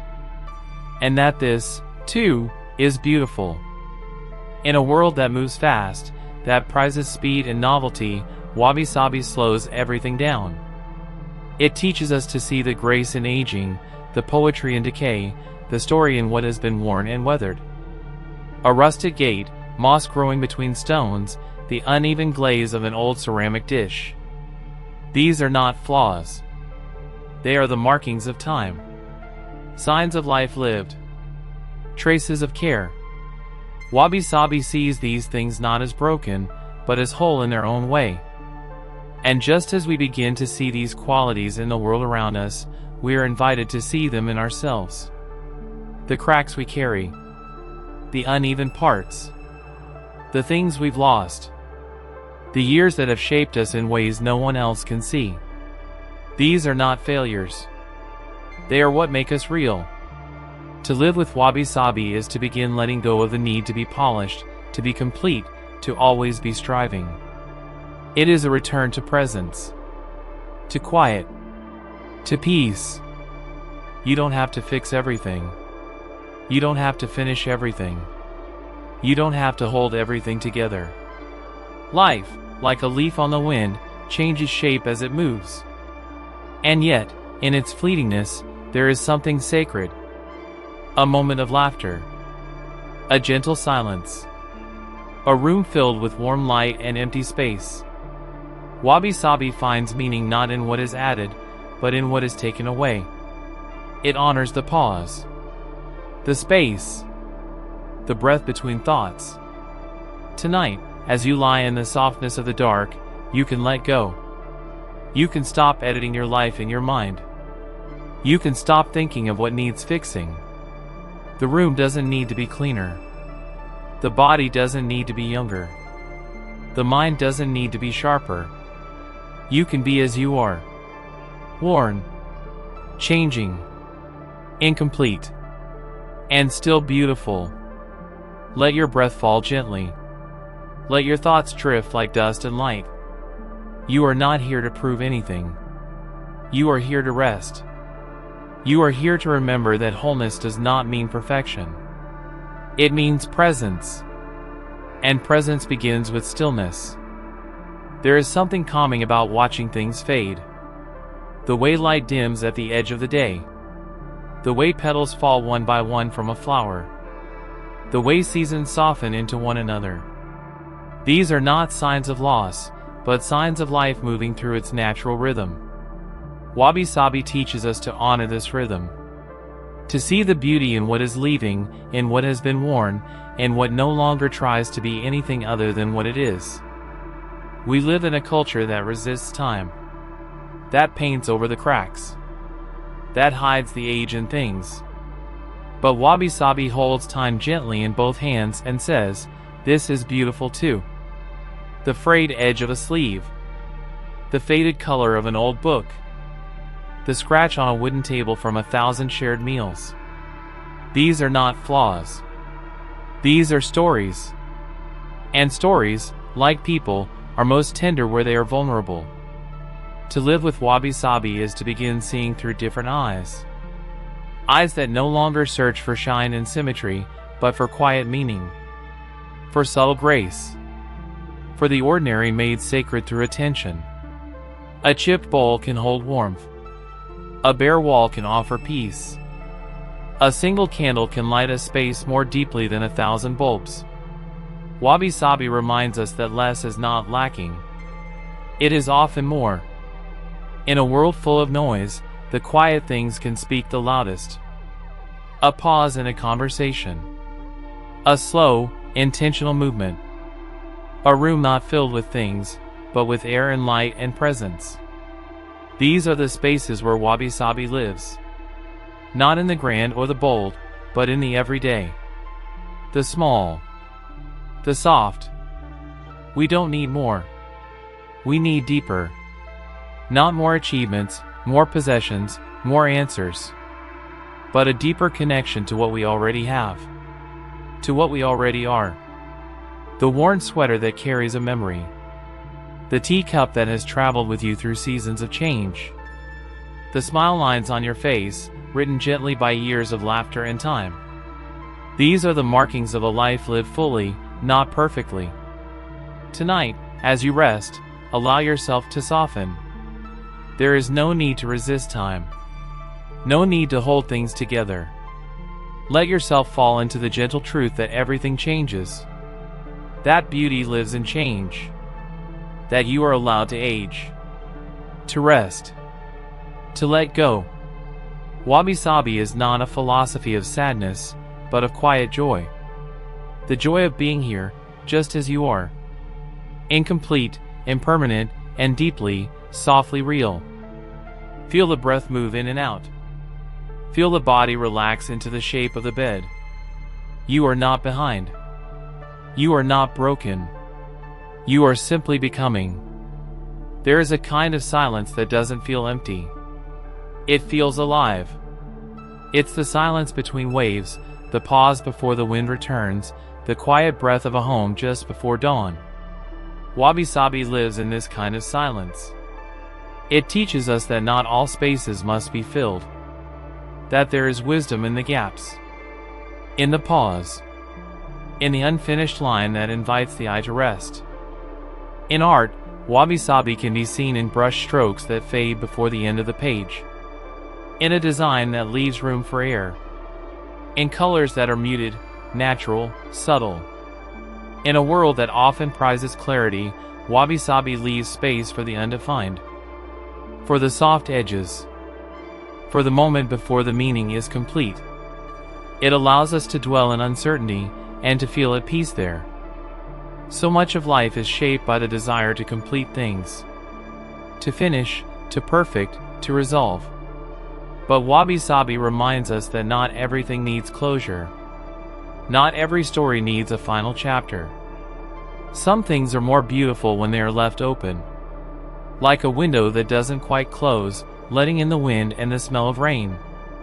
Like a piece of music that ends without resolution, leaving something suspended in the air. That suspension is not lack. It is mystery. And we are mysteries, too. We are not finished. We are not final. We are not meant to be fully understood. Not by others, and not even by ourselves. There will always be parts of you that shift. Parts that don't make sense. Parts that remain open. Wabi-sabi invites you to welcome those parts. To stop trying to resolve every feeling. To let yourself be a little undone, and to find comfort in that. There is so much pressure to explain who we are, to justify how we feel, to label every aspect of ourselves with certainty. But the truth is, we are always changing. Always unfolding. Wabi-sabi honors the unfinished self. The self that is still growing, still softening, still learning how to love and be loved in return. Tonight, you can let go of the need to be complete. You can rest in the knowledge that incompletion is not failure. It is life. It is process. You are not behind. You are becoming. Let your body fall into this understanding. Let your breath meet it gently. You don't need to fix yourself. You don't need to reach the end. You are allowed to linger here. In between. And in this in-between, you may find something you hadn't expected. A kind of ease. A sense of belonging not in perfection, but in presence. You are part of a world that is always in motion. Always aging. Always weathering and blooming and breaking open again. And that is beautiful. There is no hurry here. Nothing to chase. Nothing to win. Just the quiet unfolding of this moment. The way light settles gently across a wall. The way your breath moves without effort. The way the room holds you, without asking anything in return. Wabi-sabi teaches us that beauty doesn't always arrive with ceremony. Sometimes it appears in the most ordinary spaces, in the soft rhythm of what has been overlooked. A crooked path through the woods. A dish worn smooth by years of use. The way an old song carries a memory, not because of its perfection, but because of the feeling it holds. Wabi-sabi helps us notice these things.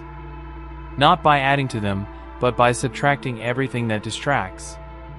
It reveals the soul of an object, a place, or a moment, simply by letting it be.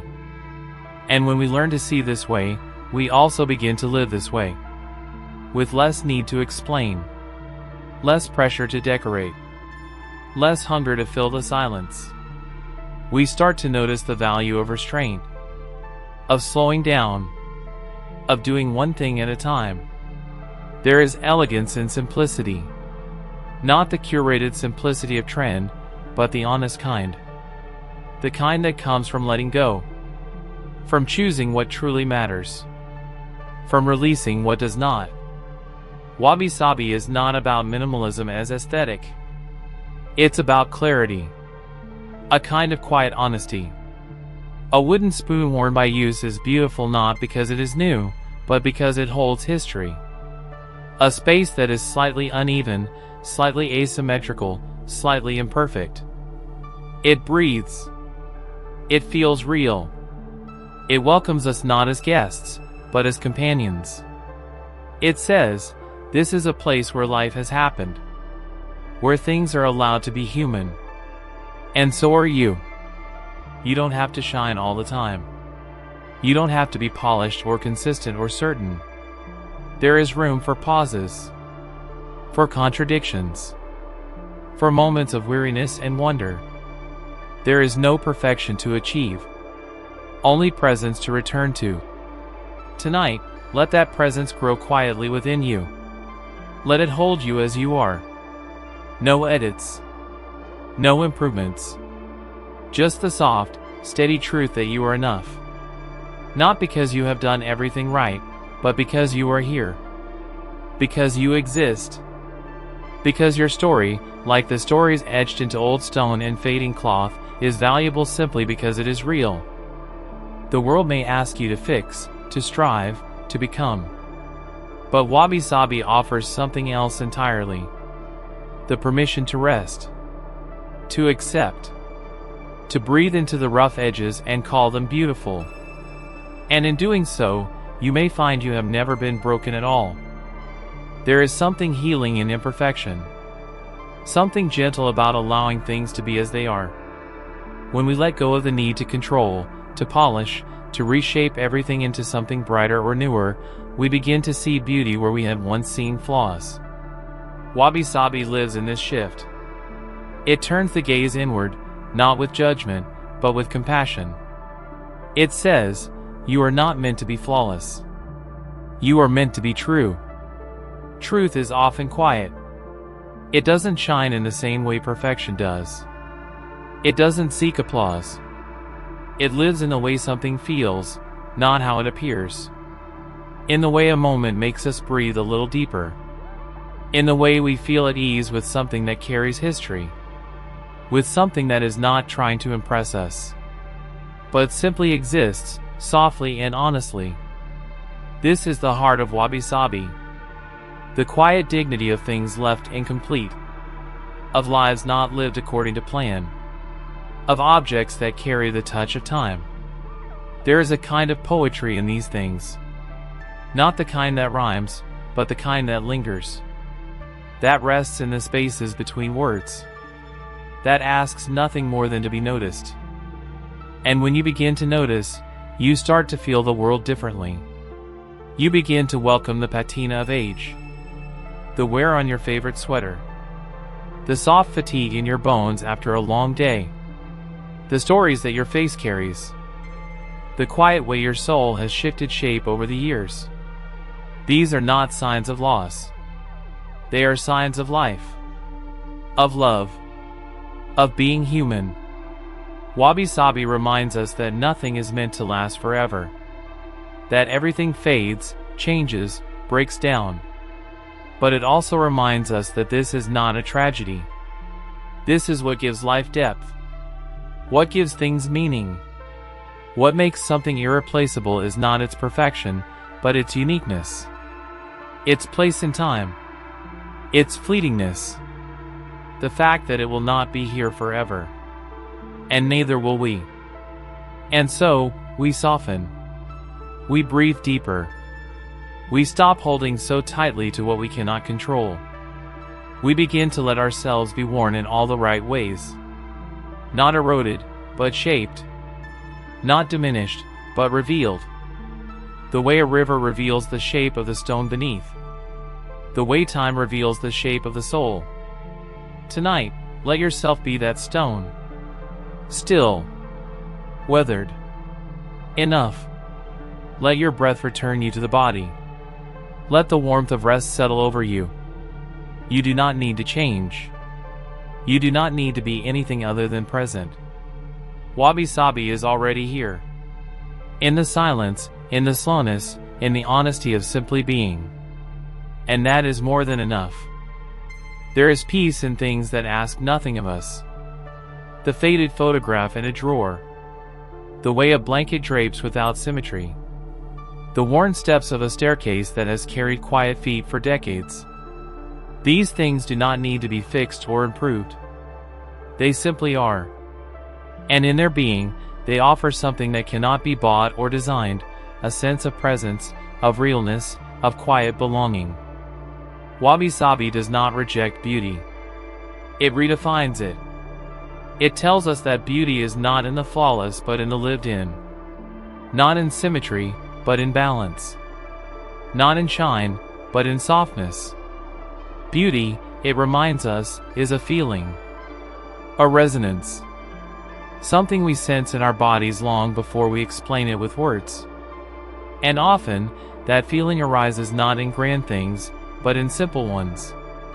A single flower in a glass of water. A crack running through the surface of a table. The way light pools on the floor in the late afternoon. To live with wabi-sabi is to slow down enough to feel these things. To allow space. To allow quiet. To allow your senses to guide you back to what matters.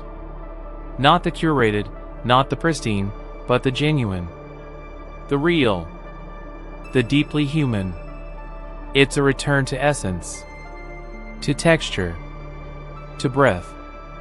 And when you live this way, something inside you changes. You begin to trust the pace of life again. You stop forcing things. You stop rushing through days that were never meant to be hurried. You begin to see that a moment of silence is not empty. It is full. Full of memory. Full of potential. Full of peace. You begin to listen not just with your ears, but with your whole being. This is not about abandoning all progress or never cleaning your home. It is about intention. About depth. About allowing wear and time and space to be part of the story, instead of things to hide. About learning to see the fullness of things even when they appear to be lacking. Wabi-sabi tells us that a bowl is still whole, even if it has cracks. That a life is still worthy, even if it feels uncertain. That you are still beautiful, even if you feel undone. Tonight, as you lie still and quiet, let these truths settle gently into your heart. Let go of the need to always be changing, improving, fixing. You are not a project. You are a presence. And presence is sacred. Let your breath remind you. Let your body soften into sleep, not as an escape, but as a homecoming. A return to the self that doesn't need to try. There is elegance in ease. There is strength in stillness. There is beauty in the quiet things. There is something sacred about the things we use every day. A cup held each morning. A window we glance through without thinking. A dish handed down from someone long gone. These objects are not important because they are rare. They are important because they are ours. Because we live with them, touch them, see them again and again. Wabi-sabi teaches us to see the soul in these everyday things. Not just as tools, but as companions in the quiet unfolding of our lives. Time moves through everything. Through houses, through memories, through the hands we use to wash the same plate each evening. And if we are still long enough, we begin to feel it. Not as a threat, but as a rhythm. A pattern we are part of. One that asks us not to hurry, but to attend. To bring our whole selves to what seems small. To see washing a dish not as a task, but as a practice. Folding laundry not as a chore, but as a moment of care. Wabi-sabi is not about turning everything into poetry. It's about realizing that everything already is. That the texture of wood beneath your fingers, the smell of old paper, the way your body rests just slightly differently each night. These are all pieces of a much larger stillness. A stillness that has been here long before you, and will be here long after. It is not asking for your attention, but it welcomes it. And slowly, gently, you begin to soften with this awareness. The way your thoughts slow. The way your expectations loosen. The way you allow things to be unfinished. The way you allow yourself to be unfinished. There is no need to push. No need to force. What is meant to remain will remain. What is meant to fade will fade. All you have to do is show up for what is here now. To see the beauty in something that is aging is to remember that you, too, are always changing. That this body, this mind, this heart, it is all in motion. There is no final version of you. No point at which everything becomes clear forever. There is only this moment, and the next after that. And in each, you are allowed to arrive gently. Incomplete, unsure, becoming. So tonight, let that becoming continue. Let the edges of thought blur.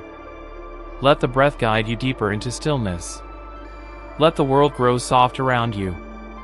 You do not need to do anything more. You are already in the presence of something ancient and quiet and kind. You are in the presence of Wabi-sabi. You are in the presence of yourself.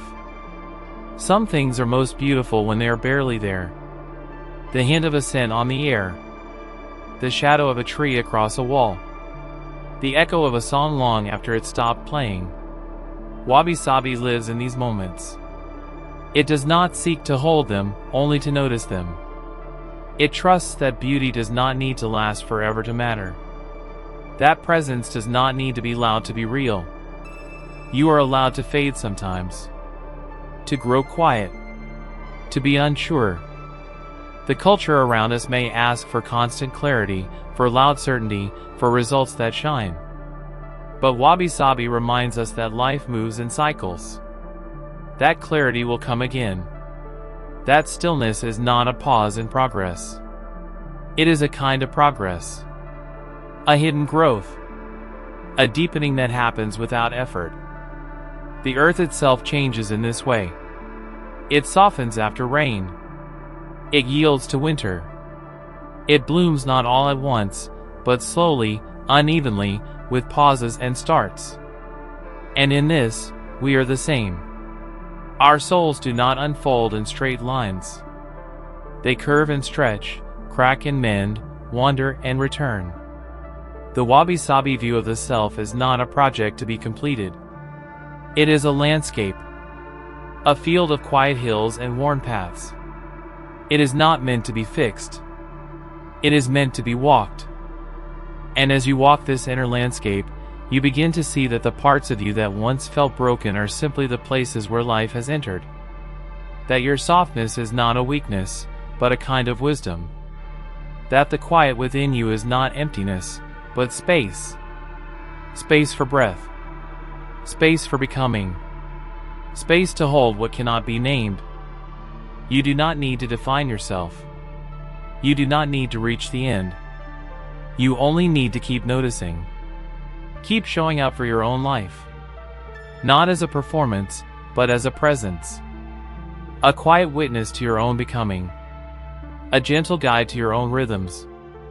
A companion to your own heart. And tonight, that heart is allowed to rest. To settle.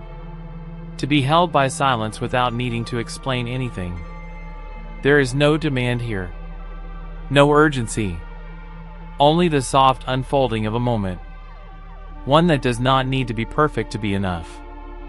Wabi-sabi does not promise happiness, but it offers peace. A peace made not from what is added, but from what is released. The release of striving. The release of perfection. The release of needing to be anything more than what you already are. And what you are, in this breath, in this night, is enough.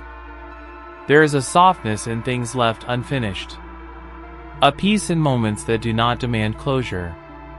Wabi-sabi teaches us that we are not here to wrap everything in certainty, to draw clean lines around each thought, or to rush toward answers. We are here to live among questions. To sit beside the unknown without needing to conquer it. To let the mysteries of life surround us like fog on a quiet morning. And there is so much that we do not know. So much that cannot be fixed or made whole in the way we wish. But Wabi-sabi shows us that we can still live beautifully within the cracks. That we can find serenity not in resolution, but in presence. A cracked bowl still holds warmth. A broken rhythm still carries music. And a heart that has known loss still holds space for love. There is no shame in fragility. In fact, it is where much of our tenderness is born. To live with Wabi-sabi is to understand that time softens us in ways we cannot measure. That wear is not a sign of weakness, but a sign of use, of care, of life. We are not untouched, and we were never meant to be. We are meant to be marked by our days. To be changed by them. To carry them with us in the way a stone carries the memory of a river. And so we stop hiding the wear. We let the years show. We let the space around us reflect who we are. Not in polish, but in honesty. The home that is slightly messy. The notebook full of scribbles. The photograph that is faded but full of memory. These are not things to fix. These are things to cherish. To hold gently as part of a quiet, unfolding truth. There is no final version of your life that will be perfect. No moment when everything is completely balanced, completely finished, completely clear. And yet, life is still meaningful. Still beautiful. Still worth noticing, breath by breath. So as you lie here now, let go of the need to understand everything. Let go of the idea that peace comes from completion. Let the moment be enough. Let the breath be enough.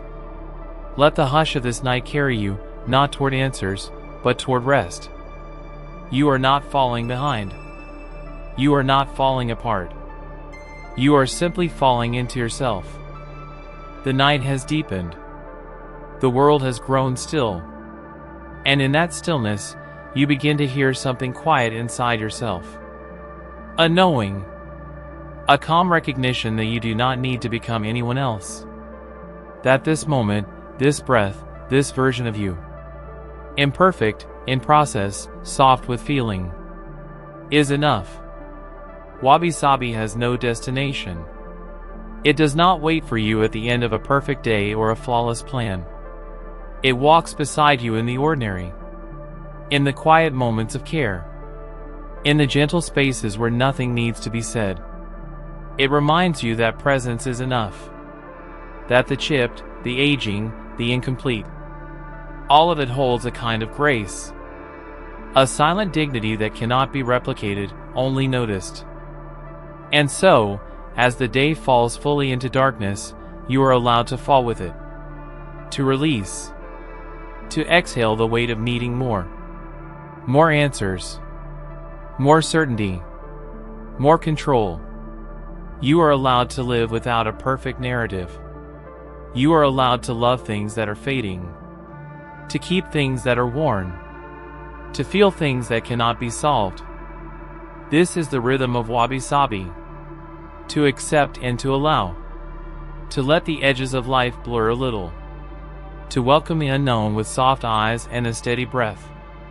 It teaches you that nothing needs to be held so tightly. That even in letting go, you are not losing. You are becoming lighter. There is beauty in that lightness. In being unattached, but not unloving. In being open, but not empty. In being quiet, but not lost. Wabi-sabi does not want to change you. It wants to help you see what has been there all along. The way your life is shaped by care. The way your hands know more than your mind. The way your imperfections are not flaws, but fingerprints. You are allowed to rest. You are allowed to slow down. You are allowed to be unfinished. Nothing in nature is ever complete. The river continues to flow. The wind continues to move. The trees continue to bend. And you, too, are part of that same softness. That same unfolding. That same gentle impermanence. So now, let your body settle into stillness. Let your thoughts soften into space. Let your spirit return to the quiet rhythm of your breath. You are already home.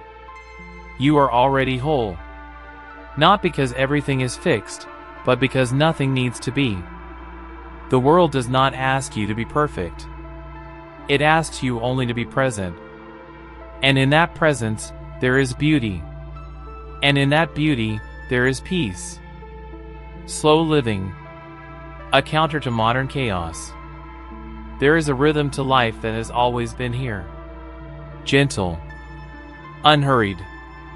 It moves like the tide pulling back from the shore, like the leaves falling slowly from trees in autumn, like your breath when you are not trying to control it. This rhythm is quiet, almost invisible. It does not demand your attention, but it waits for your return. In a world that spins faster each day, this rhythm has become a whisper beneath the roar. Modern life is fast. Not just in speed, but in spirit. Everything rushes. The days blur together. Notifications pull at our focus. The clock becomes a taskmaster. Our value is measured by how much we can do, how quickly we can do it, how tirelessly we can produce. In the midst of this, we lose something. Something essential. Not just time, but depth. Not just space, but meaning. Slow living is not about doing less for the sake of doing less. It is not laziness, or neglect, or retreat. It is about reclaiming something sacred. Your time, your attention, your presence. It is about stepping out of the current that tells you to rush, and stepping into the space where you can breathe. Where you can see clearly. Where you can feel your own life as it is unfolding. When you slow down, the world changes. Or perhaps, you simply start to see the world that was always there. The texture of sunlight on the wall. The way a breeze carries the scent of rain. The taste of food when you're not multitasking. The sound of your own footsteps on the ground. These are not extraordinary things. But when you live slowly, they begin to feel sacred. Slow living is not a destination. It is a way of being. A way of approaching your life with softness, with intention, with space. It does not require you to abandon your responsibilities. It simply asks you to meet them more gently. To bring your whole self into each moment, instead of scattering your mind across a dozen. There is no one way to live slowly. For some, it means simplifying their schedule. For others, it means spending time in nature. For many, it begins with the breath. With pausing long enough to feel it move in and out without judgment. It begins not with what you change, but how you choose to be.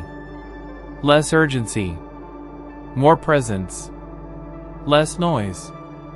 More awareness. In a world that glorifies speed, choosing to live slowly is an act of courage. It is a quiet resistance. A declaration that your worth is not tied to your productivity. That slowness is not weakness, but wisdom. That life was never meant to be a race. It was meant to be lived. Fully, deeply, intentionally. When you choose to live slowly, you begin to notice what you had been missing. Not grand things, but small ones. The way your shoulders relax when you stop hurrying. The quiet satisfaction of finishing one thing before beginning another. The strange sense of calm that arrives when you no longer measure your days by how much you accomplished, but by how present you were in the moments that passed. Slowness invites you to be where you are. Not to escape the present, but to enter it more fully. To stop waiting for the next moment to be better, more exciting, more complete. The truth is, the present moment is always complete. It lacks nothing. It is only the mind that pulls you away, convincing you that something more important waits elsewhere. But slow living gently pulls you back. Not with force, but with softness. With trust. In a fast-paced world, we often believe that faster is better. That if we can just move quickly enough, we'll catch up. We'll stay ahead. We'll avoid falling behind. But the paradox of slowness is that it gives you more time. Time expands when you stop rushing. When you do one thing at a time. When you bring your full self into the experience. What was once hurried becomes whole. And with that time comes clarity. You begin to see more clearly what matters. What nourishes you. What drains you. What you've been holding onto that no longer serves. What you've been chasing that was never yours to begin with. When you are no longer moving at the speed of survival, you begin to move at the pace of truth. Slow living also invites you to let go of comparison. The race is an illusion. There is no behind. There is no ahead. There is only your path, your rhythm, your unfolding. When you slow down, you realize that life is not something to win. It is something to experience. To feel. To savor. Simplicity becomes a kind of richness. You don't need more. You begin to need less. You begin to cherish space. Not as emptiness, but as peace. A quiet room. A single candle. A day with nothing scheduled. These are no longer signs of emptiness. They are signs of fullness. They are signs that you have come home to yourself. Slow living is not an escape from reality. It is a return to it. You begin to see that what is real is not the noise. Not the rush. Not the pressure. What is real is the breath. The body. The sky. The feeling of your hand resting gently on your lap. These are the anchors. These are the truths that don't change when the world speeds up. There is a stillness that lives underneath all things.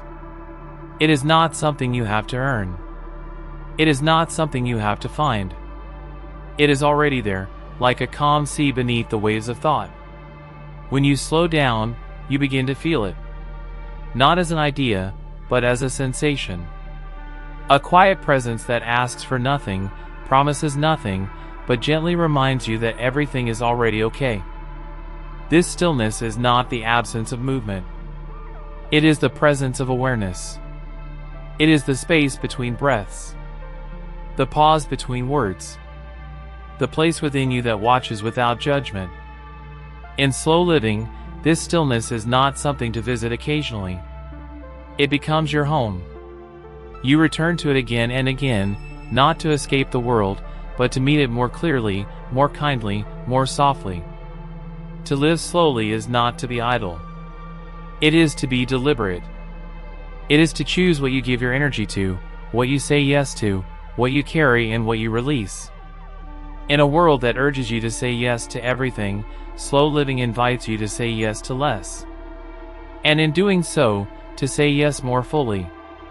You are no longer scattering yourself across 1,000 things. You are pouring yourself into one thing at a time. And that one thing becomes sacred. You begin to see that much of what you were chasing was rooted in fear. Fear of missing out. Fear of falling behind. Fear of not being enough. But when you slow down, you begin to listen. And you hear that none of those fears were ever true. That enoughness is not something to reach. It is something to rest into. You begin to believe that you are already whole. Not when you do more, but when you let yourself simply be. Slow living invites you into relationship with the moment. You are no longer treating time as a thing to conquer, but as a friend to walk beside. You start to see that each moment is not a stepping stone to the next, but a destination in itself. You no longer rush through your morning just to arrive at the afternoon. You no longer view rest as a reward, but as a rhythm. You no longer treat your life like a checklist. You begin to live it. And in this shift, your nervous system begins to unwind. Your thoughts slow. Your breath deepens. The tension in your chest softens. Your mind is no longer a battlefield. It becomes a garden. A place where things grow at their own pace. Where beauty is not forced, but allowed. Where healing is not demanded, but invited. Slowness brings you back into your body. Out of the future, out of the past, into the place where life is actually happening. You begin to feel more. Not because you are overwhelmed, but because you are present. Emotions pass through you more freely. Joy feels fuller. Sadness feels safer. Everything becomes more real. And somehow, more bearable. The world may not slow down with you. It may continue to rush, to demand, to accelerate. But that does not mean you have to match its speed. Slow living is not about changing the world around you. It is about changing how you move within it. It is about choosing your own pace, regardless of the one set by others. It is about honoring your inner rhythm, even when the outside world does not understand. You begin to learn that speed is not the same as progress. That a full schedule does not equal a full heart. That being constantly connected can leave you feeling more alone. And so, you choose differently. You choose fewer tabs open. You choose quiet mornings without a screen. You choose to pause before answering. You choose to walk, even when you could run. And in these choices, you find peace. This peace is not loud. It does not demand applause. It lives in quiet rooms and slow afternoons. It lives in the sound of a teacup being placed gently on the table. In the feeling of sunlight resting on your skin. In the quiet joy of doing one thing well and not needing to rush into the next. Slow living turns the ordinary into the sacred. When you stop rushing, your life becomes more textured. You begin to see the layers of your own experience. You notice your thoughts without becoming them. You feel your emotions without needing to fix them. You are not trying to get somewhere else. You are not trying to be someone else. You are simply showing up to this moment, as it is, without the pressure to change it. And from this place, everything becomes more intentional. Your words carry more weight. Your actions come from clarity. You are no longer reacting to life. You are responding to it. You are no longer pulled in 1,000 directions. You are rooted in your values. And that rooting gives you strength. A strength that does not shout, but holds. Slow living is not about doing nothing. It is about doing what matters, with presence. It is about aligning your life with what feels true, not what looks impressive. It is about choosing quality over quantity. Depth over speed. Meaning over momentum. And it is in this choosing that your life begins to feel more like your own. There may still be chaos around you. There may still be noise, still be demands, still be pressure. But the chaos no longer lives inside you. You have built a different kind of space. A space that is not hurried. A space that is not reactive. A space that is not driven by scarcity, but by trust. This space is your home now. And you can return to it whenever you need. Slow living is a kind of remembering. A remembering of what matters. A remembering of who you are beneath the expectations, beneath the performance, beneath the constant need to do more. It is a return to your own rhythm. The one that existed before the noise, before the pressure, before the pace of the world swept you into its current. And in this remembering, there is healing. You begin to move through your days with more care. Not less activity, but more presence. You are no longer rushing through your meals. You are tasting them. You are no longer checking off your tasks. You are choosing them. You are no longer filling every hour. You are leaving space on purpose. And that space becomes your sanctuary. A place where you meet yourself without distraction. In this way of living, contentment becomes more accessible.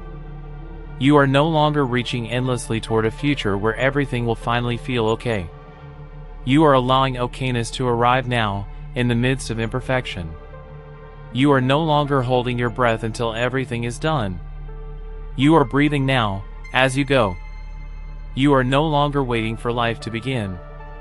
You are living it, slowly. This pace does not come naturally at first. The mind may resist. It may tell you to hurry, to catch up, to not fall behind.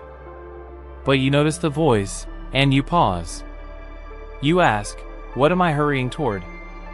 What will I find at the end of this rush that I cannot feel right now, if I simply stop and pay attention? Often, the answer is silence. And that silence holds everything. Slow living also teaches you about boundaries. Not as walls, but as choices. You begin to protect your time. You say no more often. Not from selfishness, but from clarity. Because you know your energy is finite. Because you know that to live slowly is to live meaningfully. And meaning cannot grow in soil that is overrun, overfilled, overextended. You give yourself permission to unplug. To step away. To not respond right away. You realize the world will still turn. That not every message needs to be answered immediately. That urgency is rarely as urgent as it pretends to be. And in that permission, you reclaim your attention.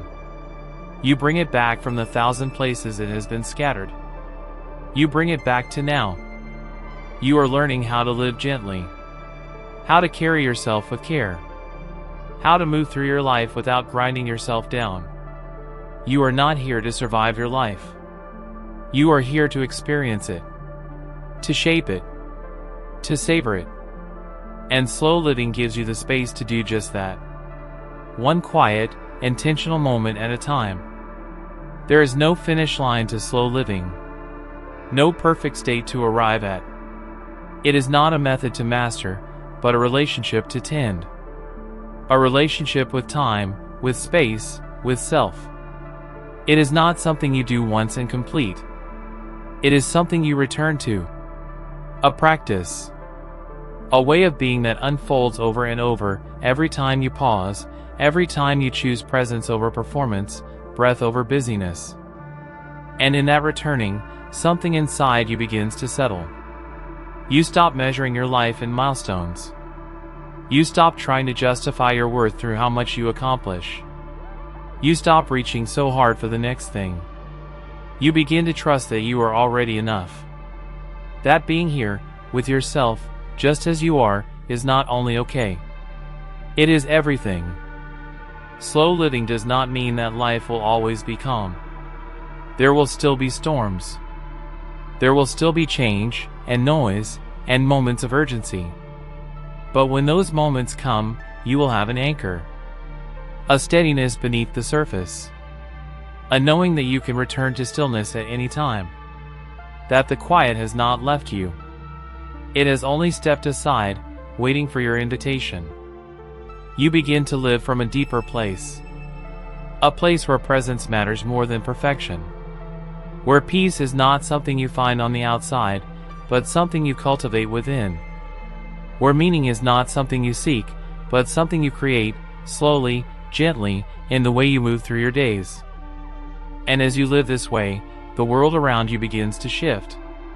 Not because it has slowed, but because your relationship to it has changed. You are no longer caught in the current. You are watching it from the riverbank, choosing when to step in, choosing when to rest. Life does not pull you the same way it used to. You are rooted. You are home.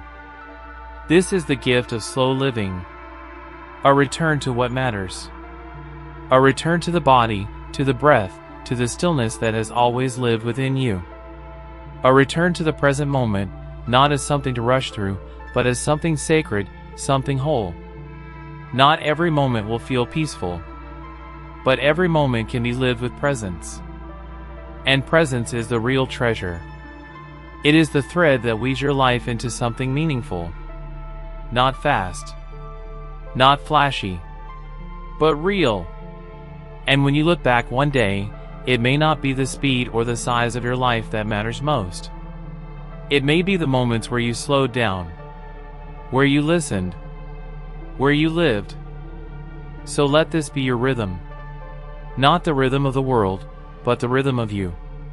Soft, steady, spacious. Let it guide you back to the beauty of being. Not in a rush, not in a race, but in your own time, in your own way. Slowly, fully. Here, The Art of Loving. Eric Fromm. Love is a word we hear often. It fills books, songs, screens, and promises. It is spoken easily, longed for deeply, and often misunderstood. We talk about falling in love, finding love, keeping love. But rarely do we stop to ask, what is love, truly? Not as a passing feeling, not as a moment of passion, but as a practice. As a way of being. As something to be learned, cultivated, and understood. Eric Fromm believed that love is not something that simply happens to us. It is an art. And like any art, it requires effort, discipline, patience, and deep awareness. It is not about finding the right person. It is about becoming a person capable of loving. This changes everything. It shifts love from something passive, something accidental, to something intentional. Something we choose and nurture, like a garden. In the modern world, love is often confused with possession or desire. We are taught to seek someone who completes us, who fills a gap, who saves us from loneliness. But Fromm warns us that this kind of love is fragile. It is rooted in need, not in freedom. It is built on illusion, not on understanding. When love is based on consumption, it is easily replaced. When it is based on growth, it becomes timeless. To truly love, Fromm says, is to offer, not to demand. It is to give without expecting return.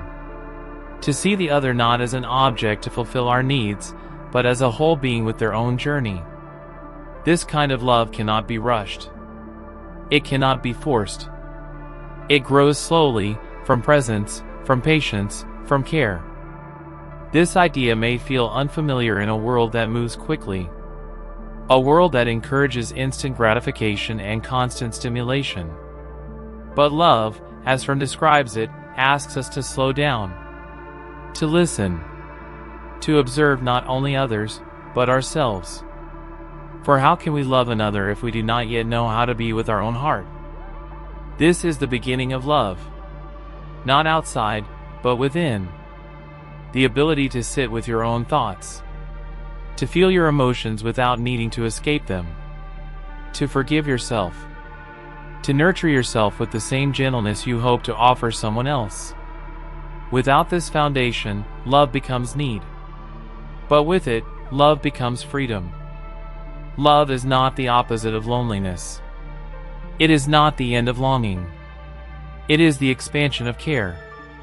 The widening of our capacity to connect, not just with one person, but with life itself.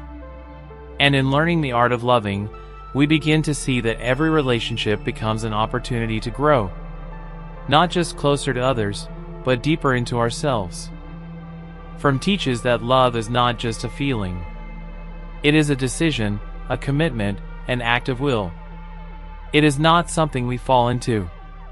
It is something we create through care, responsibility, respect, and knowledge. These four pillars form the foundation of love as an art. They are not given to us by chance. They are cultivated through intention and practice, day by day, moment by moment. Care is the most visible form of love. It is how we show up, how we respond to another's needs, even when those needs are different from our own. Care is not convenience. It is attention. It is noticing the small things. It is presence when nothing grand is happening. It is the willingness to be there, not just when it is easy, but especially when it is not. Responsibility, in Fromm's view, is not control or obligation. It is the ability to respond, to hold space for another person's reality, to recognize their needs, not as duties, but as invitations to give. It is the quiet willingness to be accountable for our actions, to be trustworthy, to show up with consistency, not because we must, but because we choose to. Respect is perhaps the most misunderstood part of love. It is not admiration. It is not agreement. It is the capacity to see another as they truly are, and to allow them the space to grow. Real respect does not seek to mold someone into our image. It honors their freedom. It allows them to become themselves, even when that path is different from our own. Respect, in this way, is love in its most selfless form. And knowledge, the final pillar, is not about collecting facts.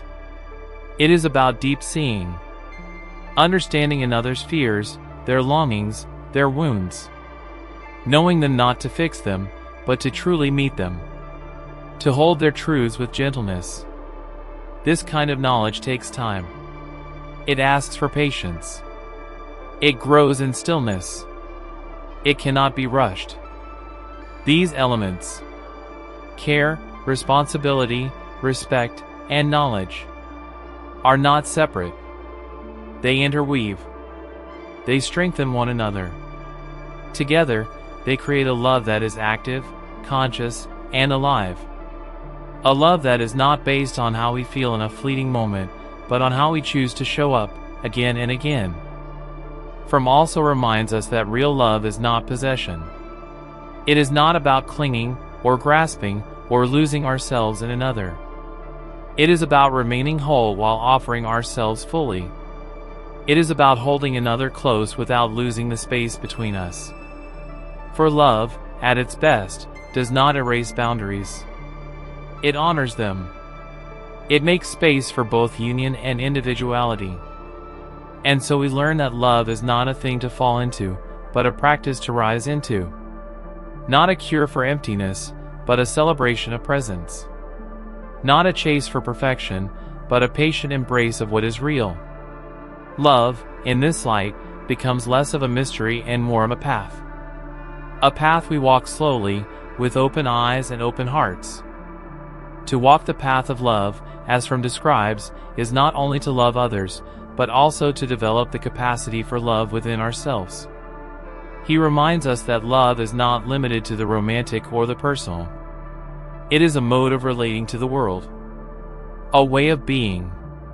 We can bring love into how we greet the morning, how we speak to strangers, how we respond to difficulty, how we tend to silence. This broad understanding of love reveals something essential: that the capacity to love one person is not separate from the capacity to love life. The more we open our hearts to presence, to connection, to compassion, the more naturally our love flows into all things. It is not a resource that runs dry. It is a current that grows stronger the more it is allowed to move. And yet, in the modern world, this capacity is often stifled. We live in a culture that rewards distraction, speed, efficiency. We are taught to value achievement over presence, appearance over substance, comfort over growth. In such a world, love begins to look less like a deep act of connection and more like a transaction. Something to receive, something to exchange. But Fromm offers a different vision. He writes that love is an active power, not a passive state we fall into, but a creative energy we cultivate. And like any creative act, it requires discipline. Not the rigid kind, but the steady kind. The willingness to show up again and again, even when the feelings waver. Even when it's hard. Even when we are tired. In this way, love becomes an art not only of the heart, but of the soul. It is not driven by impulse, but by insight. Not fueled by need, but by abundance. And just as an artist sharpens their tools, a loving person sharpens their attention. They become sensitive to the moods of others, aware of their own inner world, attuned to the nuances that so often go unnoticed in haste. This kind of awareness is what makes love real. It is not made real by declarations or grand gestures. It is made real in the smallest things. In the way we listen without interrupting. In the way we notice when someone is hurting. In the way we speak, softly, when frustration arises. These moments may pass without fanfare. But they are the places where love becomes alive.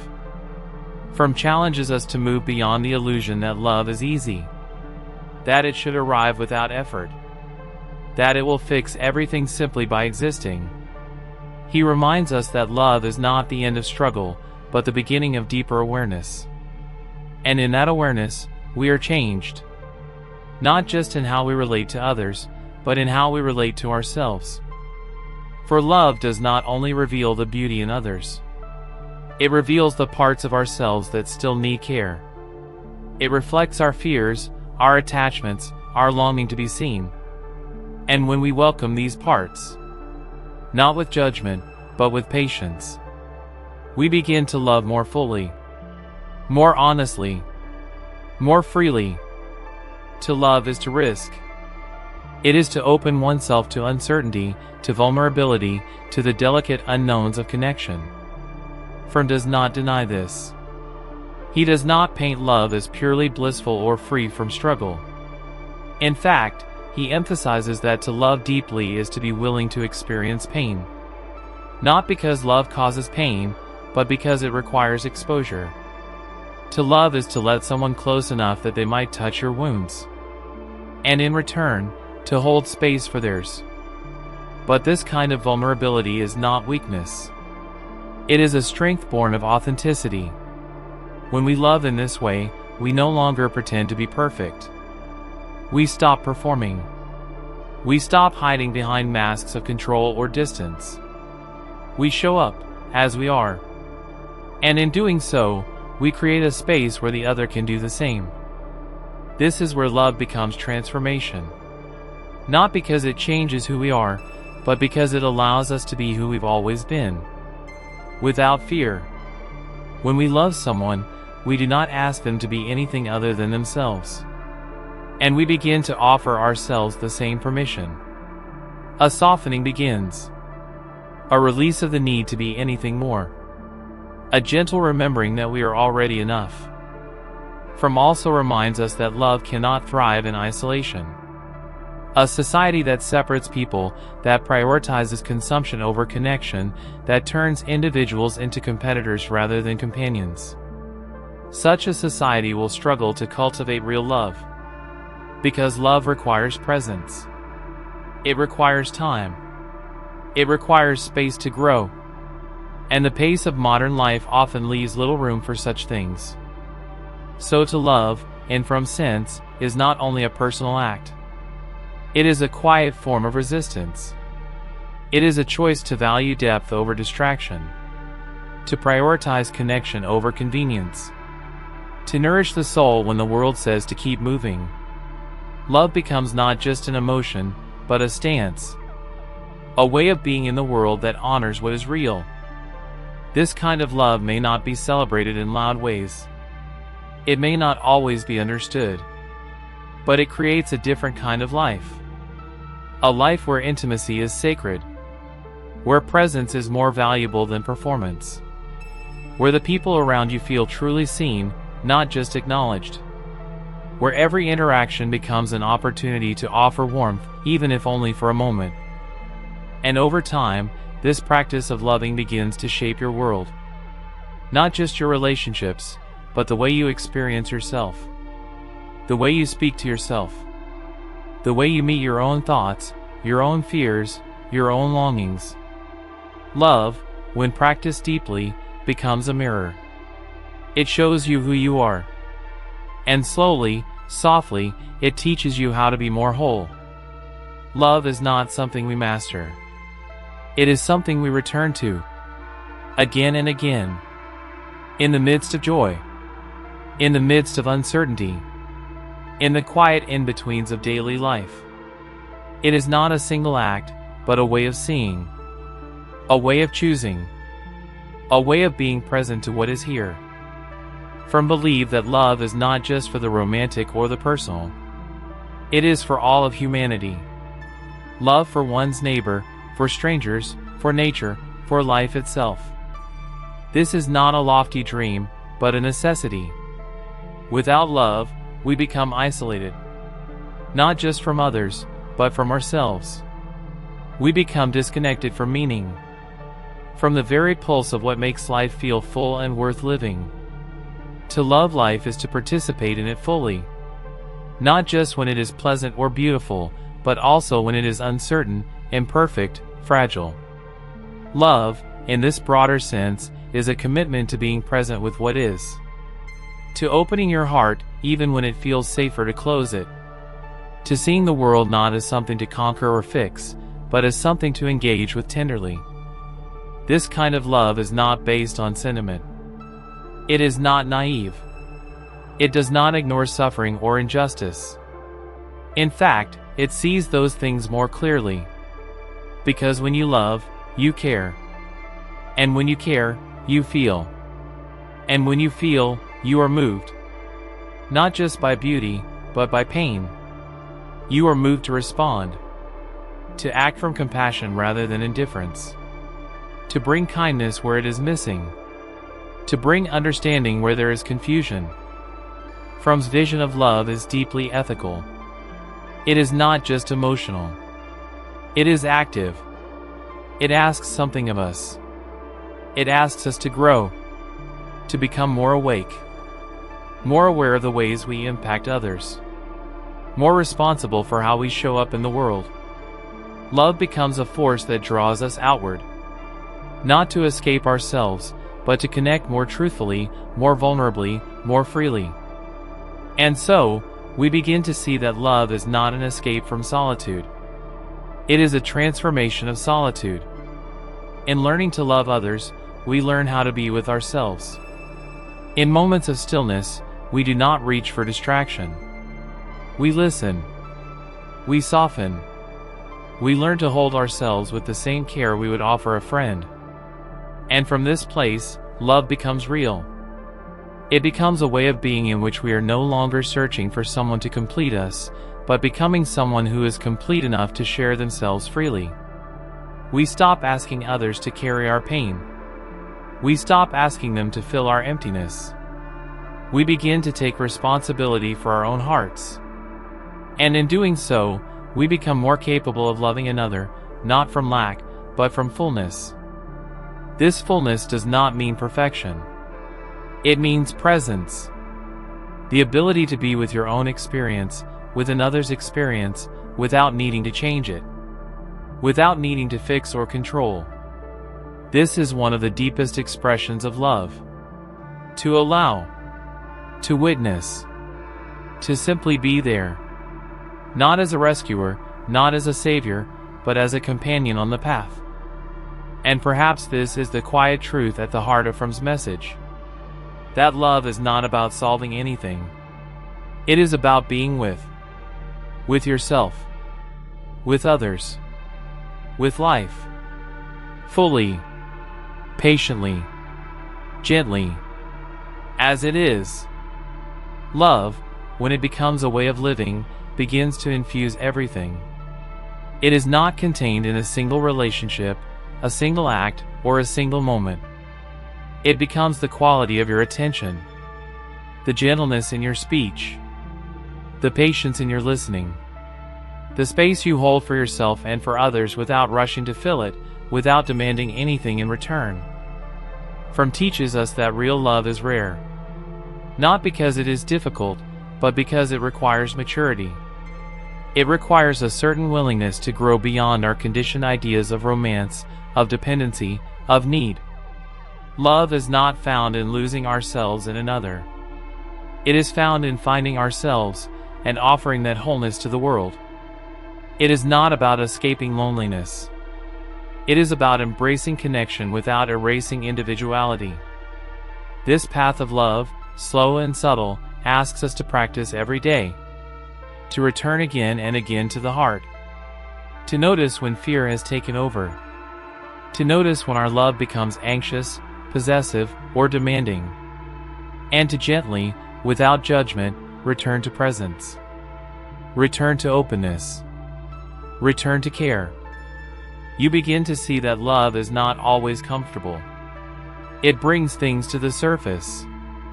It reveals where we have not yet healed. It shows us the places where we still cling, still grasp, still hold our breath. But instead of turning away, love invites us to turn toward those places. With compassion, with curiosity, with softness. And slowly, through this practice, we become more available, more steady, more capable of holding space for the real, imperfect beauty of human connection. We stop asking love to make everything easy. We stop needing it to be perfect. We begin to appreciate the small ways it shows up. A quiet glance, a wordless understanding, the simple act of staying close when things are hard. This is the art of loving. A way of meeting life with your whole self. Not only in moments of joy, but in moments of silence, of challenge, of uncertainty. Love becomes the thread that holds it all together. Not tightly, but gently. It becomes the light that softens the sharp edges. The space that lets us breathe. And so you return to love, not as a feeling to chase, but as a presence to live from. A quiet strength that asks only for your awareness. Not your perfection. Not your performance. Just your willingness to show up, again and again, with honesty, with care, with respect, and with presence. This is not the love sold to you in stories. It is something deeper, something slower, something lasting. Not because it avoids pain, but because it knows how to stay open in the midst of it. And in that openness, we are changed. Not suddenly, but gradually. Through every soft word, every act of patience, every moment of kindness. Love becomes who we are, not just what we do. And when we live in this way, we bring love into the world. Not as a reaction, but as a way of being. Not as something rare, but as something essential. Something quiet. Something whole.